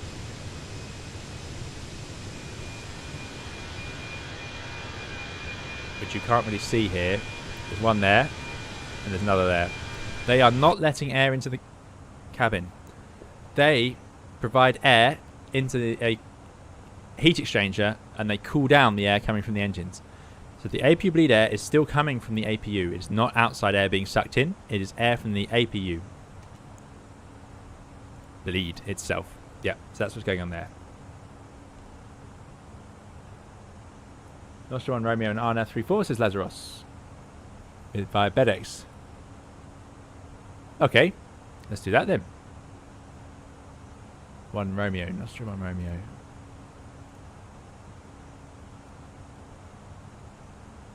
They should really have less charts, can I say that?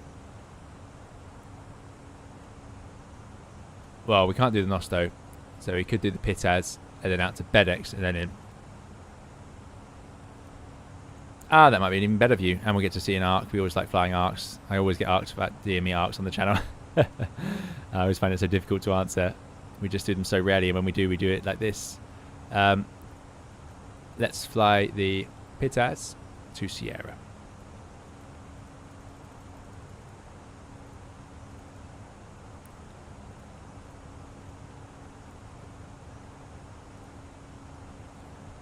Via FedEx. Insert. Now hopefully this will look very similar. Out, round we go. This time via FedEx, and then this gives you a really nice view because you come in a bit more like this over the island and in, and then we'll do the RF. Lovely. So that's the flight plan done. Radnav we can leave alone. We're not using anything. There is a VOR, 2 VORs, but we're not using them actually. Our progress page, we need the runway LGKR34 because we're pointing at the runway. By the way, that 2 shouldn't move when you type that in. There you go. So that's the distance. Our distance measuring is done distance to the runway 34. So that's our key criteria. Once the 2 waypoint is the runway, it will also show up on the top of the navigation display, just like it does here. It'll be up here. Good. Perf page. Let's get the weather in. I don't know if there's anything online. I'm trying to get the EFB back.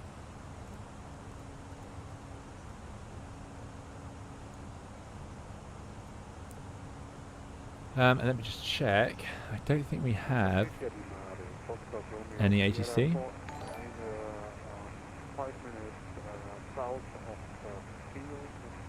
Nope, no ATC. Thank you, Scott, for the very kind $1 tip. Really appreciate it. I hope you're doing well. Thanks for coming along. And it's great to see you here. Thanks for supporting the channel. Really appreciate it, Scott. Very kind.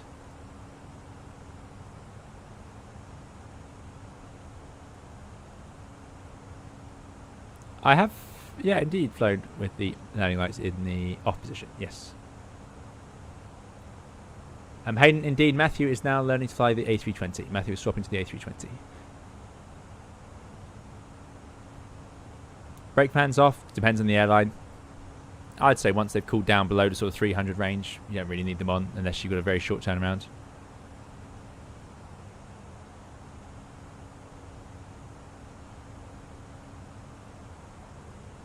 Right, good. So, know where they arrive, available. There it is, 3104. 3104, 26 degrees. 1014. Sorry, no, 26 degrees, 1012. Good. Nice day. Sun should still just about be up. I might rewind time a little bit. I want the sun to be up for this. I'll be very disappointed. I'm surprised it's as low as it is, actually. Sorry, ignore that. Good. So QNH 1012. Very important you get that right. We're flying a non-precision approach today, so if we get that wrong, we can mess everything up. 26 degrees, nice and warm. High density altitude. 310 at 6. That's the winds. Minima for the RNAV with an LNAV only 770. Flat fall for landing. We'll go medium auto brake. It's a relatively short runway. Go around if we need it. It's quite complex. You make an immediate right turn. You don't want to hit the hills on the other side. Right turn back round. KR 700, KR 701 at 230 knots maximum. We can do that clean because our minimum clean speed is 227. And then we'll go 702, 703 and then up to BedX. We're going to stop that missed approach at an altitude of 4,000 feet. And there is a 185 knots for the initial turn, so 4,000 goes there. Thanks so much, Mickey, for the subscription. 4,000 feet goes there, and 185 knots is just for the initial turn, so we'll probably have the flaps out for that turn anyway if it's a bulk landing. If we don't, then we will need to leave them out if we've already gone around much earlier. Oh no, flight dispatch didn't crash. Oh dear, I hope it gets back soon.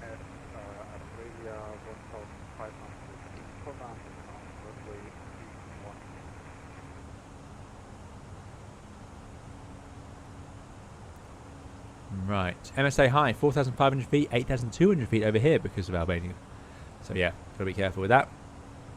So we'll fly the procedure from medics, and we should be visual. It's a nice day out there. Now, where's the descent coming? There's the arrow, 120 miles away. Good. So, what else is there to do? Fuel? Well, we're just making fuel, so that's not an issue. Secondary, let's just copy the active into there. So that's the computer setup. Let's get rid of that.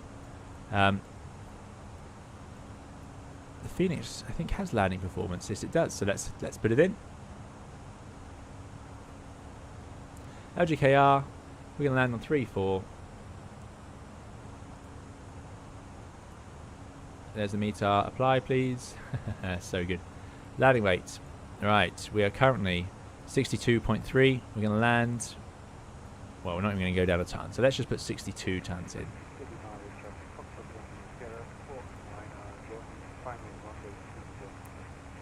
Let's go medium water brake, idle reverse, auto thrust on, flat full, manual landing.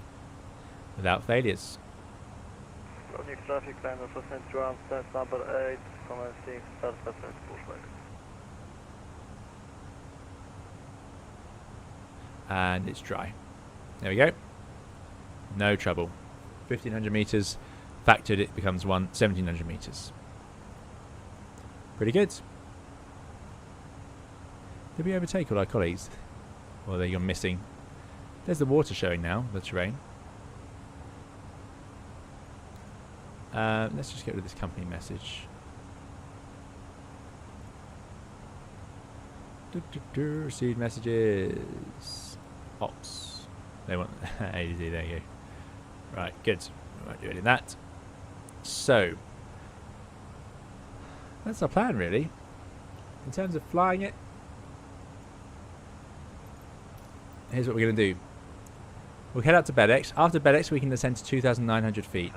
So I want to arrive at BedX at about 4,000 feet. Then I'm going to descend down to 2,900 feet over this leg, which about 1,000 feet needs 3 miles. So we could even be 6,000 feet, something like that, BedX, but aiming for between 6,000 and 4,000. We can check what the airplane is currently planning to do, because I would like to just use a managed descent.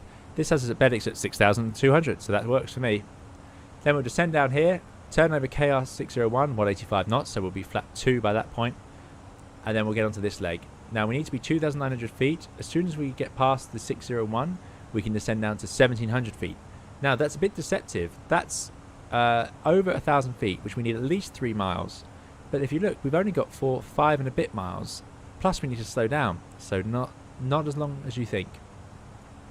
So we'll do managed descent, we'll get onto this leg, and then as the final descent point becomes the KR 600, I'll press the approach push button, and then we can let the aircraft descend from there down with the procedure.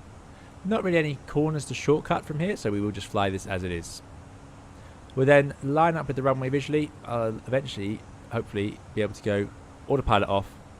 Now, the go around, or the runway is coded actually. The RNAV is going to fly all the way to the airport's runway, so I can actually just turn off the autopilot and leave the flight directors as they are in this case.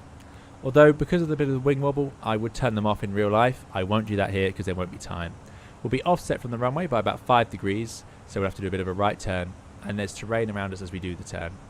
We need to land in the touchdown zone. It's not the longest runway in the world, although we do have a good margin on our landing distance. It's a 45 meter runway, so pretty standard. At least I think it is. Yeah, 45 meter width runway. And it is a good distance, so that's fine. Vacating off to the right, probably not Alpha 1, more likely Alpha 2. But maybe Alpha 1 if we stop very quickly. It's going to be hot, but it's still below 30 degrees, so we're not quite into the hot weather operations. I think we're in a pretty much set up place there. What I might do, just to increase the time. What descent speed? It's planned to descend at 300 knots. Okay, that's okay. We'll do that.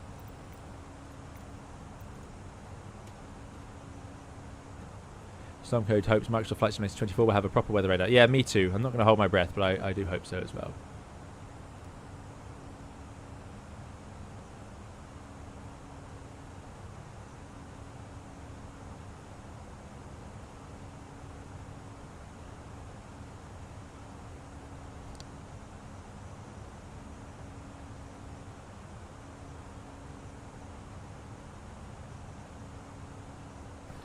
So Hayden asks, if someone has the hours but not the seniority in a European context, could they still become a captain? They might be better pilots than the old hands. It really depends on the airline. Some airlines will some airlines you have to apply to become a captain, and it's done on your abilities, and people may not have the abilities, or they may need more time, in which case yes, people who are more junior may be better or pass that assessment process quicker and become captains quicker. If it's pure seniority, then it won't matter. You just do the course when your seniority number comes up, and if you fail it, you fail it. If you pass it, you pass it. Different ways of doing it. So yeah, it really depends. And like I say, some airlines will recruit you directly as a captain, but to do that, you would have already had to be a captain at your previous airline. Very few airlines recruit captains from first officers in other airlines, if that makes sense. This is not the 2.0 version, no, Master Renderer, no.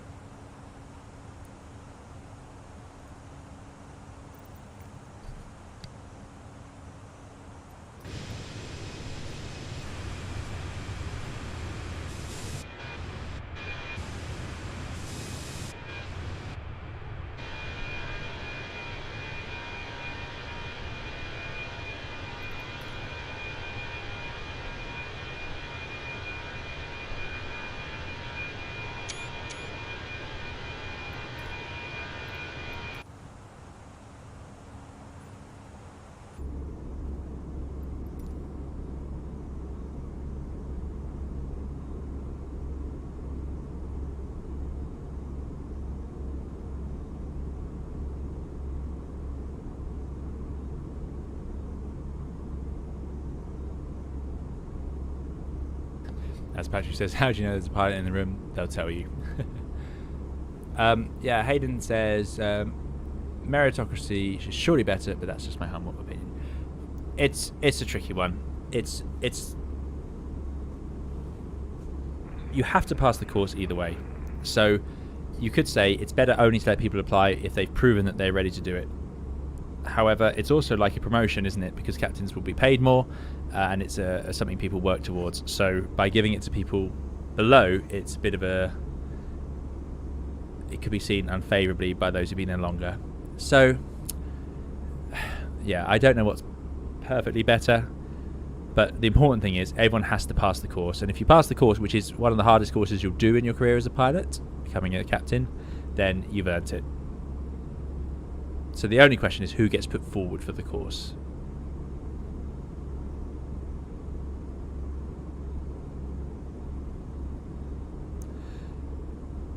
So yeah.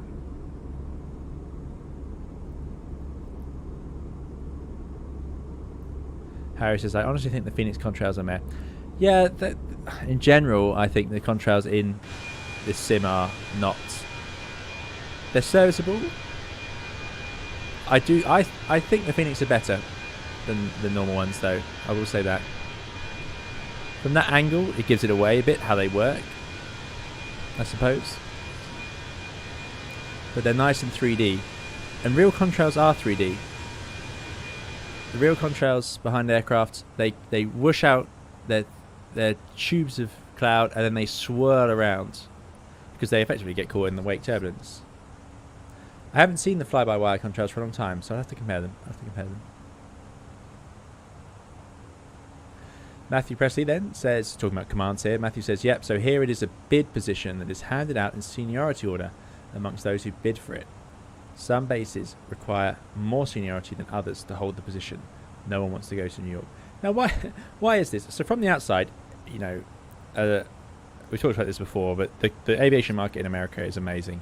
They get paid considerably more money. They have many more airlines. They have a lot more going on, a lot more progression. They recovered after COVID a lot quicker. So why would New York not be a popular base?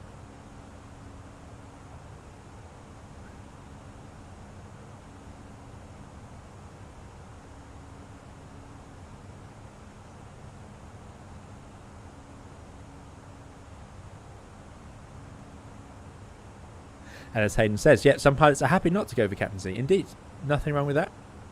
If people know that it's not for them, then they can stay as senior first officers. Yeah. Is the pay-to-fly flight training thing happening in Europe? If it is, it's not happening as much as it once was. I don't know personally if it's happening at all, though, to be honest. Matthew says, for instance, I could hold captain in New York in 4 years' time, but if I wanted to hold captain in one of our smaller bases left over from the past merger, it would take 20 years right now. There you go. Yep. New York is insanely expensive just now. Okay, so that's the thing, is it's just too expensive to live in. But pilots get paid so well in America. I assumed it would be not a problem. Am I wrong? Is that why you want to be in a smaller base? Because you could live much better? Patrick, I don't know how to use the camera lock mode, so I won't fiddle with it this time, but I'll have a play next time.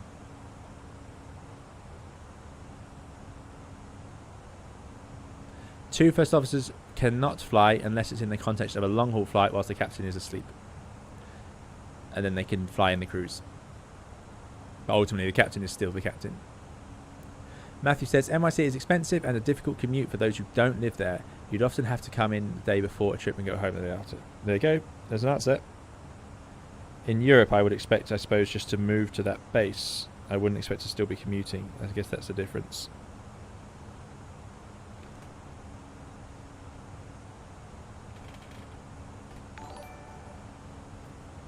Matt Harbin, thanks so much for the £20 super chat, Matt. Really appreciate it. Matt says, just a quick thanks. Wouldn't be flying along and wouldn't know much about an A320 without your tutorials and streams over the years. Cheers. Matt, that's very kind of you. Thanks so much, and that's really great to hear. I always love it when people have managed to get more enjoyment out of the flight sim thanks to the videos. So yeah, really appreciate it. I'm going to have to, by the way, rewind the sun a bit more. This cruise is taking a bit longer than I imagined. Yeah, Matt, thanks so much. Really, really appreciate it. Thank you for the £20 super chat. And for coming along to the stream, and for flying along as well. Very kind of you. We're almost there. My time to go was a bit optimistic. It says 15 minutes, but that assumes a straight line now landing in. We would, of course, be well into our descent now if we were doing a straight in. But we're not. We're going to go around the island or around the houses. Making good progress, though. Good flight time with that strong tailwind. Been going for almost 3 hours, though. It's quite a long stream, actually, isn't it? Horatio, hello to you.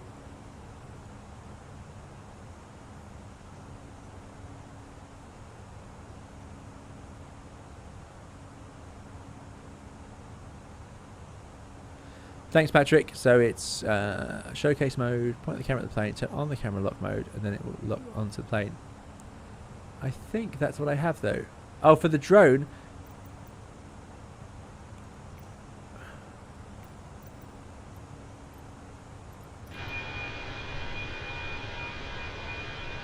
Is that, yeah, I think you're talking about the drone. Sure, yeah. I'll use one of the internal views.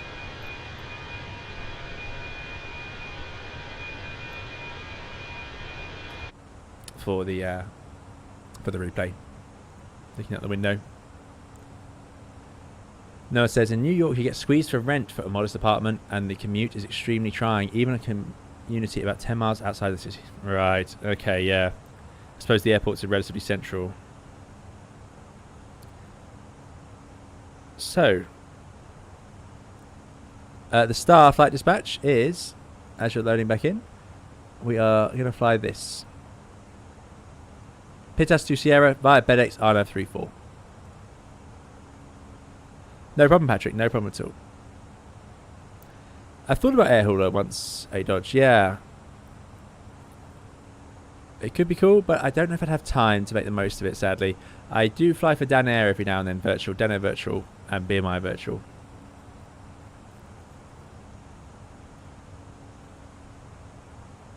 Matt's caught up. Excellent. Well done, Matt. Thanks again for that incredibly generous tip. Really, really appreciate it. Or super chat. Thank you. Very kind. Very kind. So, delivery. Let me sort out the audio.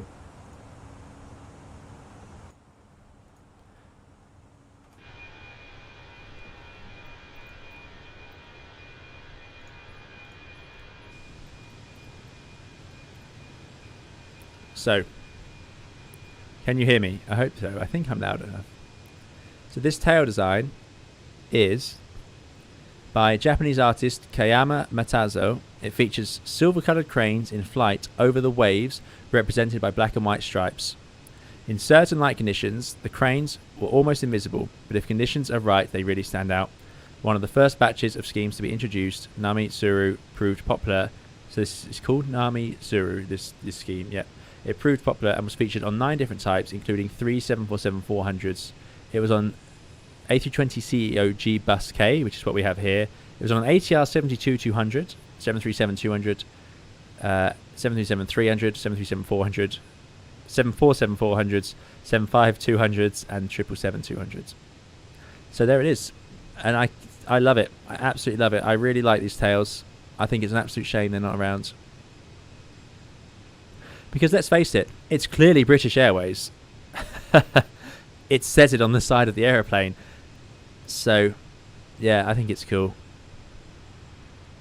A nice touch to what ultimately aviation is. It's getting people all around the world. And it's an amazing thing. And, yeah, I think it's nice that when these aircraft are all in Heathrow or London or wherever, you could see these references to where they go. So that's cranes flying over the waves.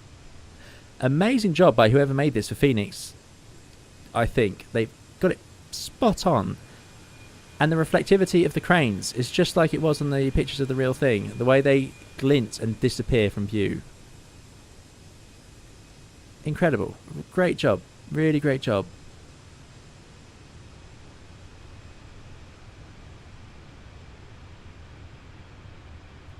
So there you go. Good. We got in our little chat about the livery. Thank you again, Matt, for that kind super chat.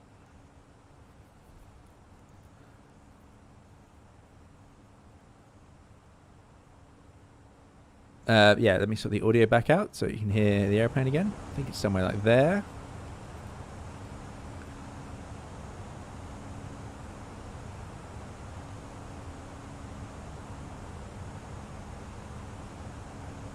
Harry says, Phoenix livery are crazy. I hope we get with V2 or IAE liveries. Yeah, that'd be nice.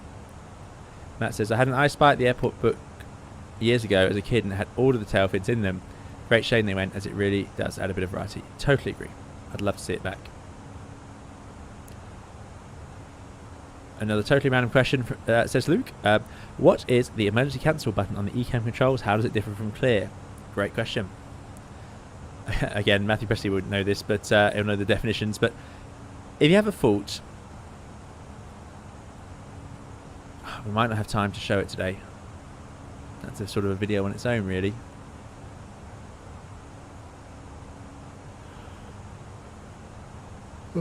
Excuse me. I don't normally yawn on stream. Where are the faults on the Phoenix?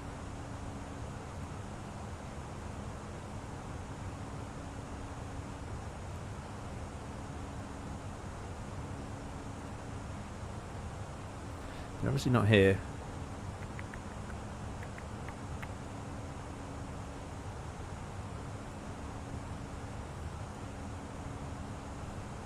They're in here. Manual failure. So let's fail.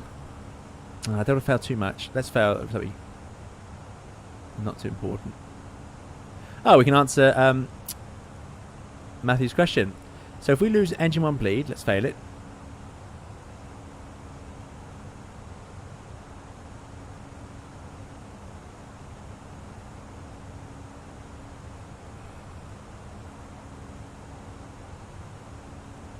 Yep, that's done. Does that work?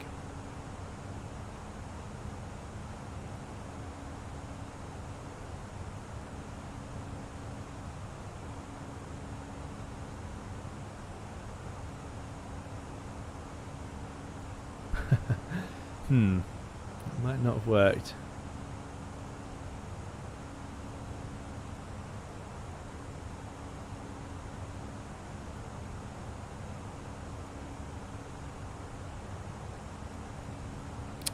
Why isn't that working?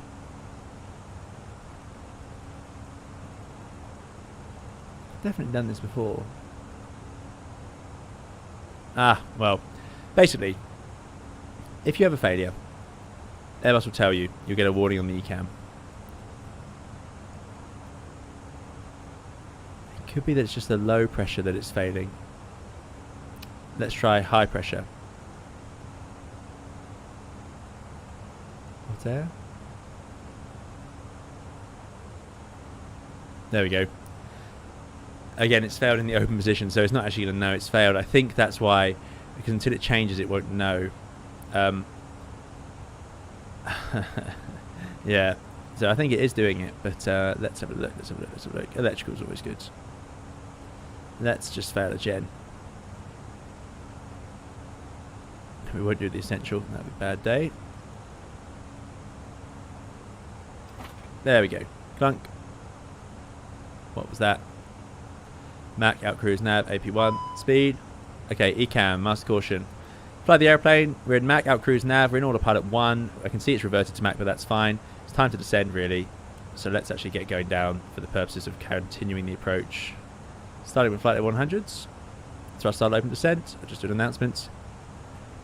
And traffic, speed about 335. Beginning descent now for Corfu for the Pitas Sierra arrival.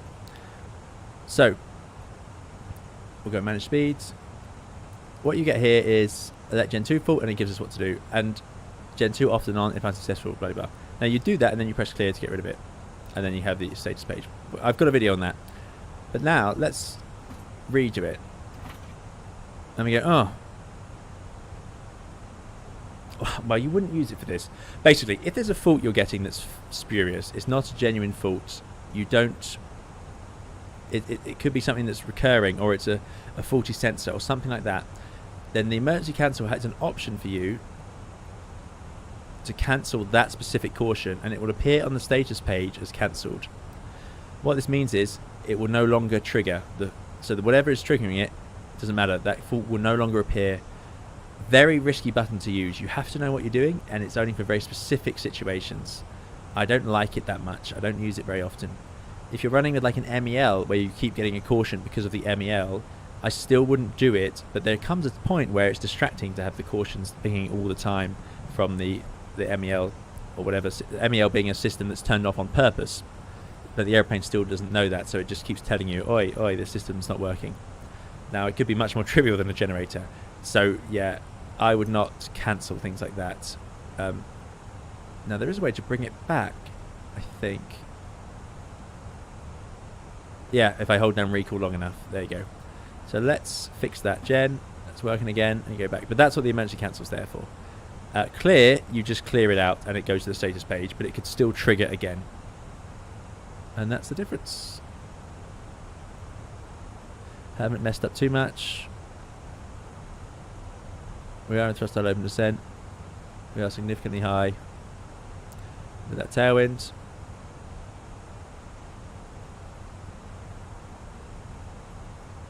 And there is Corfu.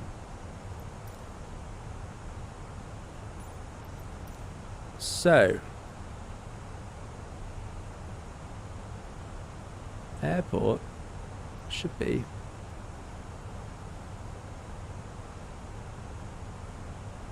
just there.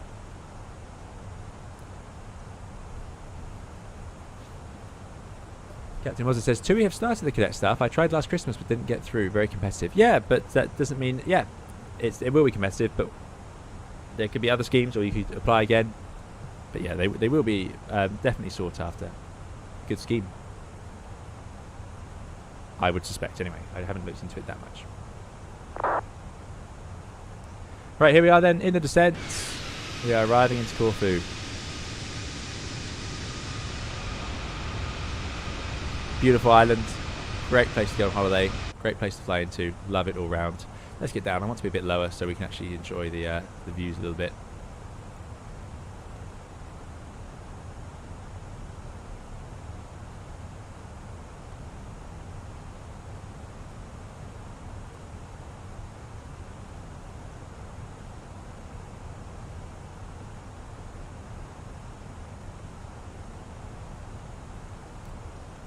Down we go. Now this is a new thing in Flight Sim. The sort of texture's wobbling on the top of the screen. Does anyone know why? Great texture, it's just a shame about the wobbling. The jelly sort of effect. Here we go. Making it down onto profile now.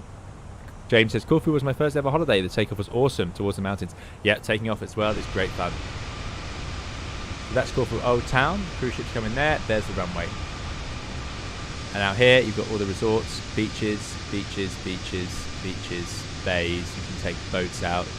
Ah, it's the best. Such a good place. I'm so wish I could go. I can't go this year, and I'd love to go. Someone says, you seem to love this part of Europe, huh? Yes. Partly because the reason we love all those charter, where did you think I was flying on those charter airlines that we love so much? Air 2000 and so on. It was all these sorts of places. Right, round the turn. Let's get the approach checklist ready. That'll be next. Get rid of the blinds. Sunshades, you can use these all the way onto final. I mean, you can use any of them if you want. I wouldn't leave this window sunshade up because it's blocking your peripheral vision. But the one in front of you, sometimes you might need you can adjust this to lots of different angles. So you might move it to just out the way, but you wouldn't have it fully down in your face because it's quite obscuring. There's traffic in front of us making it in. Look at that, awesome. Awesome, love it. This is proper flying. So around the arc we go. Corfu traffic, speedbird 335, following the DME arc round now towards FedEx.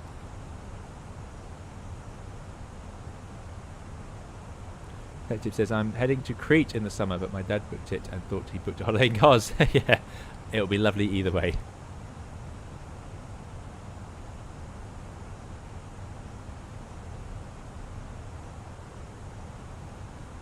But yes, there are a lot of Greek islands.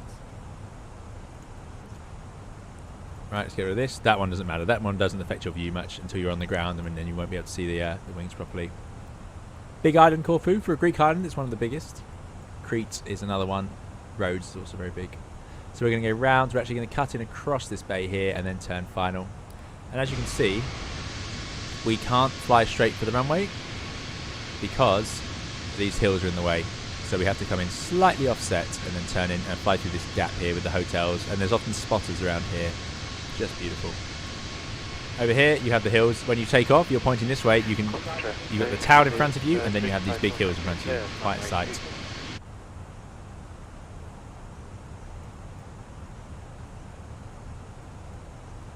Right, we can actually go down as we get towards FedEx.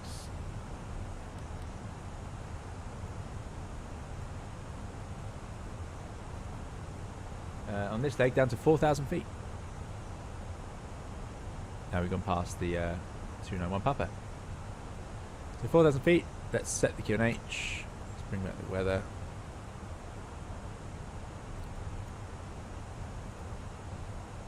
One, 0, 1, 2.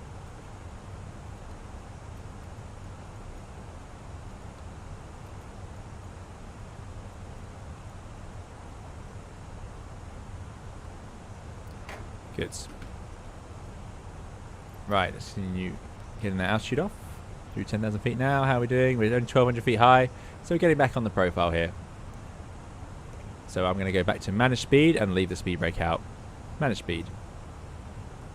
Let me start the replay software.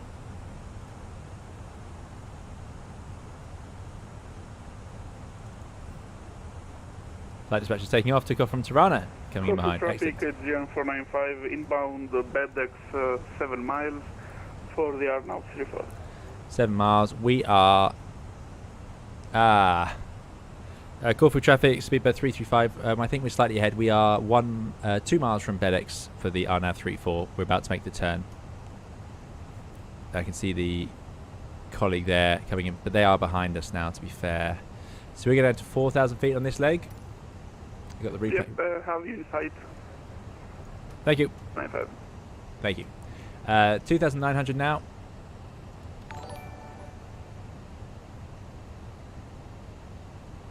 Speed brakes are stood out. Speed's back, and now we're descending down 600 feet high, but looking about suitable. Round we go. Now we need to have the speed back as we get off this section because it's 185 as we come around these turns. Let's just lower the brightness of the terrain map behind, see our restrictions a bit more clearly. So we said Fenix at 6,000 with 7,000 feet. Not a problem. Let's just keep the let's get the seatbelts on, and we'll keep the speed brakes out. Keep correcting.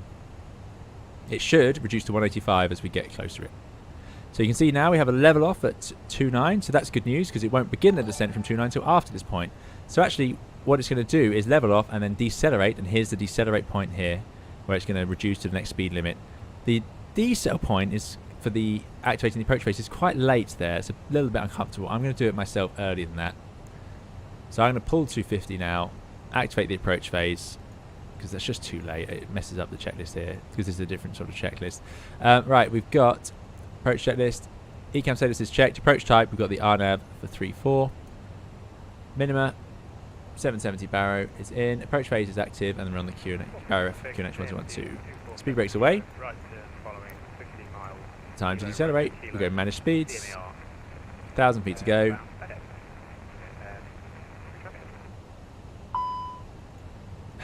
Cabin diff low pressure. Now this is a normal caution when you descended that quickly.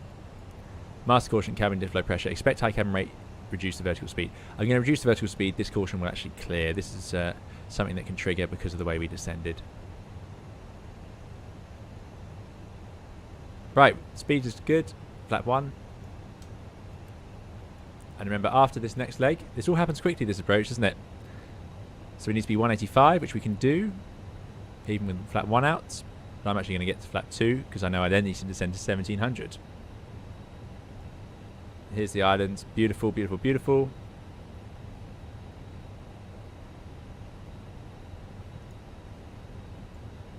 Starting to turn now. Speed is still a little bit fast. We can now descend to 1700, so putting 1700 feet in the window.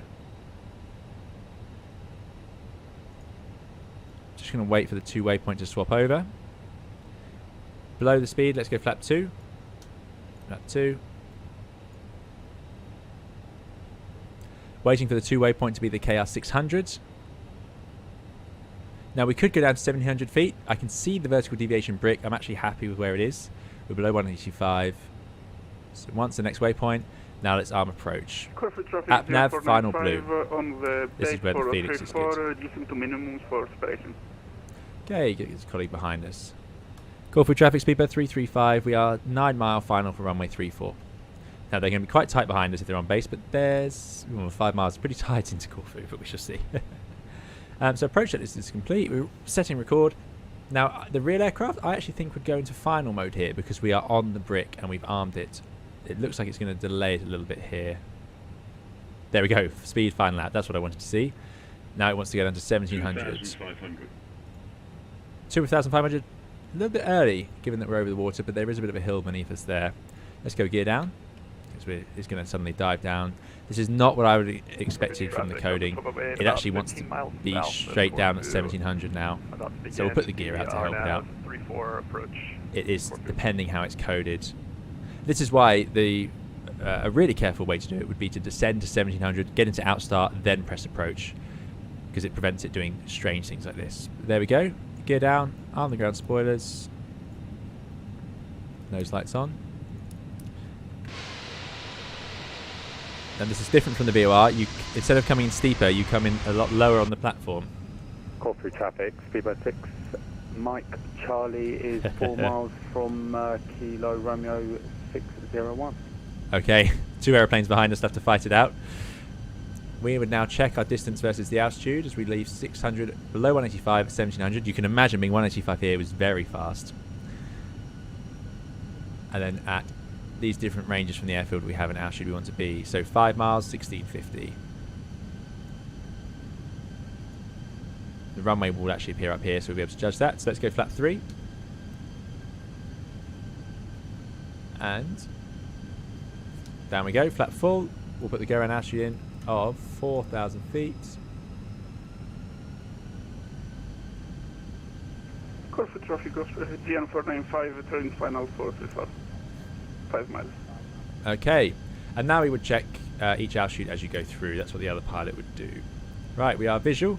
Corfu traffic, speedbird 335, landing runway 34, currently 4 miles final. And we run the landing checklist, which is auto brake medium, missed approach altitude 4000, ECAM MO, landing at blue, landing checks complete. And you can see this is such a beautiful approach. So you come offset, here's all the hills, all the resorts, and then there's the runway. This is the Orbeck scenery, so we have the lights, the hotels, 2 whites, 2 reds, and you can see the little lead-in lights as well there. Awesome, love it.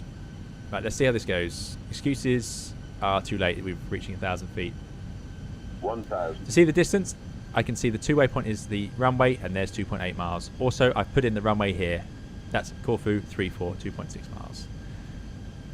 It's doing a fantastic job. Phoenix VNAV is very good. 100 above, there we go. Now I think this is the older fit. It might disconnect the autopilot on us here. Minimum. Once you're 100 feet below minimums. It should say disconnect AP for landing. Traffic, Speedbird 6 Mike Charlie, just doing one right hand. Right, autopilot off anyway. See, it's not going to say that. I'm just going to gently move over. I don't want to trigger the GPWS. We need to keep it descending. Keeping 2 whites, 2 reds. 500. About 700 feet per minute. And then wind is coming from the left. Quite a strong wind, so it could be lumpy as we get down lower. Don't want to pull up from the runway. Keep it coming down. It's hard to descend in towards terrain like this, but it's what we're going to do today. So we're going to have the nose slightly to the right. Sorry, to the left. In through. You have people on all these areas around you. People on this bridge beneath you now. It's just beautiful. It's like a bit like Skiathos or somewhere. Over the threshold. There's a reversion over the threshold. 30. 20. Idle. Retard. There's touchdown. Idle reverse. We've got reverse green. Don't really need it today. Decel. I think we'll make this exit, which will help out our colleagues behind us. Leaving medium in through 70 knots. Easy. Not always possible that. Manual brakes, and let's get off the runway. We've got colleagues behind. Don't worry too much about them. Come on, airplane. There we go. Go, go, go.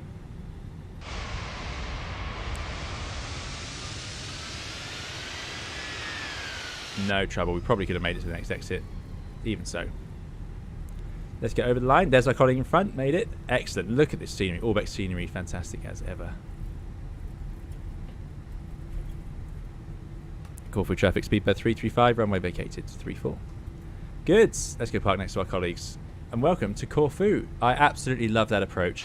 I hope you could feel the intensity of it and how much goes on and how spectacular it is and how fun it is with all the people around you. And then you have this super short taxi and everyone on board's excited. You're here on holiday. Let's get the APU up and running.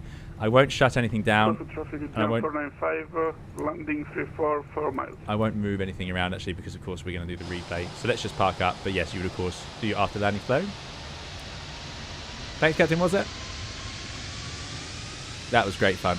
That's exactly why I wanted to fly here today. This is Orbex's scenery, like I say, very nice. I did pay for this one, so it's not made by Orbex. GMT 247 kilo, making one right hand circuit overhead. Kilo Romeo 601 plate. So JMC's coming in after us. Love the shadow.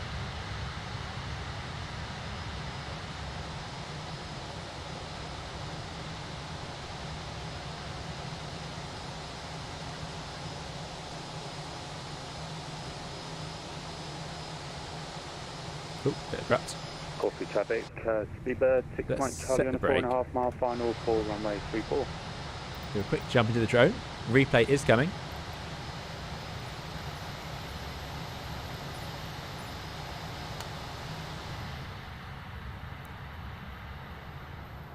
So, did that Aegean land? No. This will be them.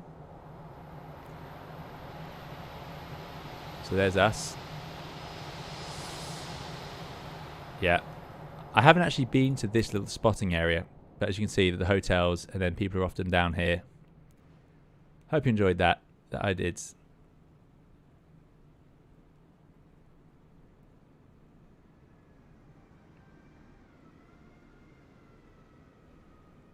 They're down in the touchdown zone. Nice. And there's the JMC on fire.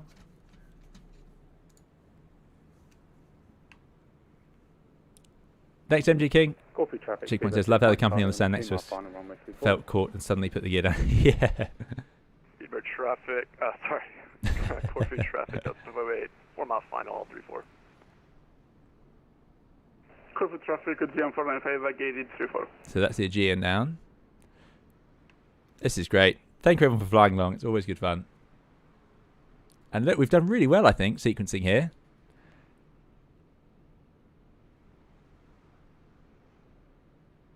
Yeah, nice landing by the Aegean. And here's that last bank turn. This is rare in modern aviation to have this little section.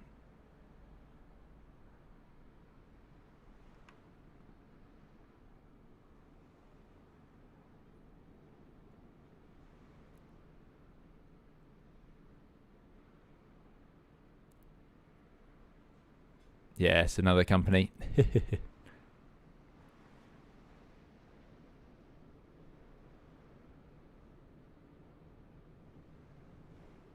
Oh, nailed it. Nailed it. This is a good run so far. I floated the furthest so far, I think. Who's this coming in? Is this an easy? Corfu traffic, Speedbird 6 Mike Charlie, vacating runway 34. This is generic. Corfu traffic, JMC 247 kilo now, 9 miles final, runway 34. JMC's on the way. Replay coming for us in just a moment. This is great sequencing by us. Well done, everyone. Really impressed with the orbits and everything. Everyone's got away with this. With what is actually quite a tight approach and a short runway to manage, but we're all making that first exit. Which I think is doable in a... Oh, another beauty of a landing. I think it's doable in a A320 with medium water brake. I don't think it'd be too difficult. Oh, what I'd do... I just love to be in Corfu right now. Not to say I'm not enjoying streaming, but yeah, I'd love to go on a nice Greek beach.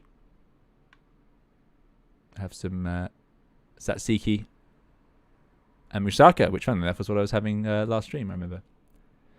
Some says impressive given no to see. Indeed, yeah. Well done, everyone. I've now lost my place.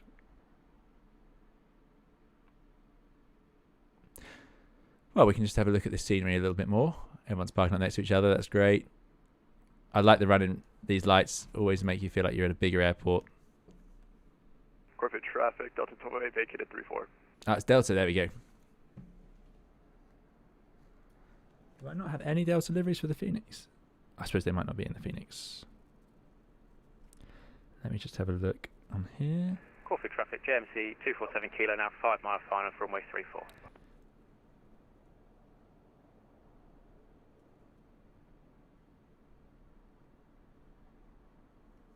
So yeah, Delta came with us as well.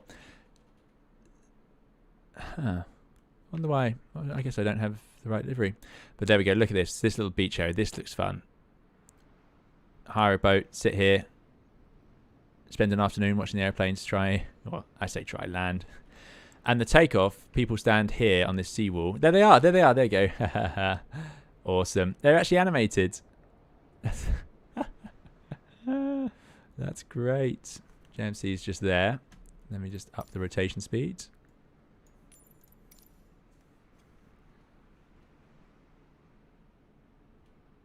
Next out. Yeah, I do like the Greek Islands. Peter DR, thanks so much for coming along. See you next time.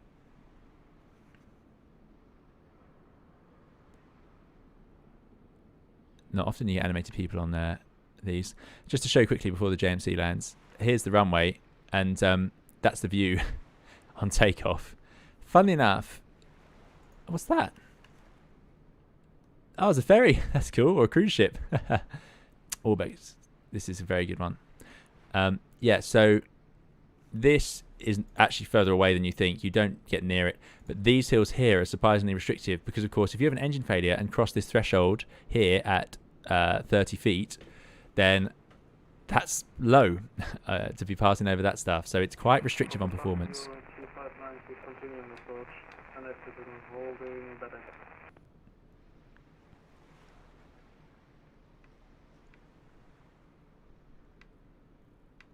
There they are. I spotted. So that see they do disappear. I was going to say they must be quite resource taxing.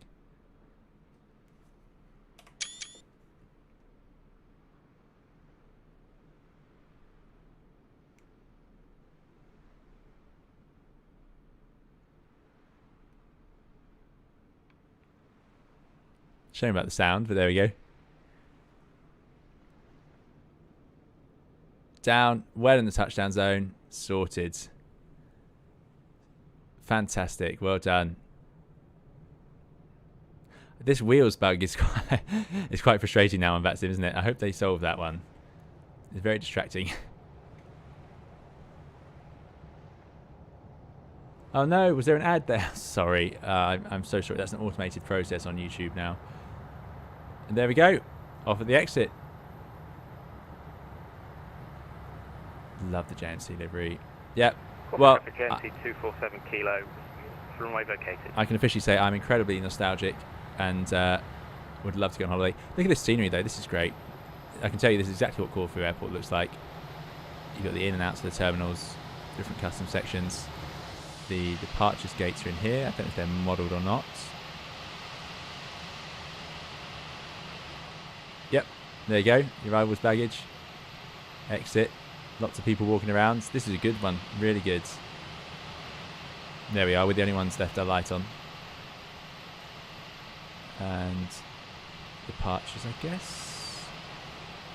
Not sure, maybe it's a baggage hall. But there we go, right. That deserves a screenshot. That's great.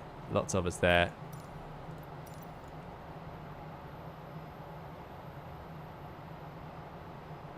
JNC parking up, awesome.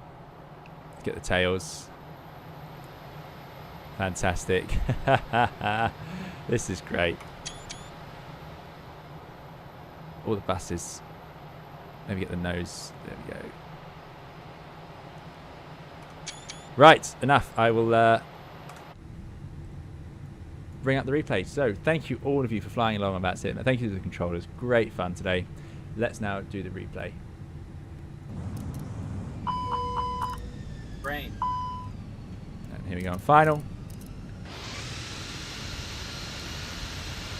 So we'll see this, we can compare it, no doubt. A bit more of a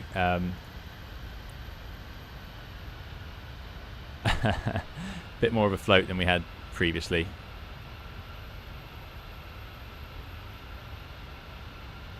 Yeah, bit of an early flare, a little bit. I'm happy to admit that. Touchdown, and in we go. Done. Not much else to say, really.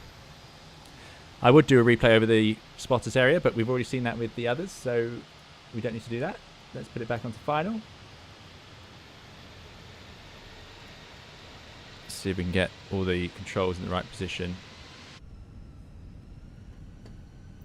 Let's just pause it there. Put those up.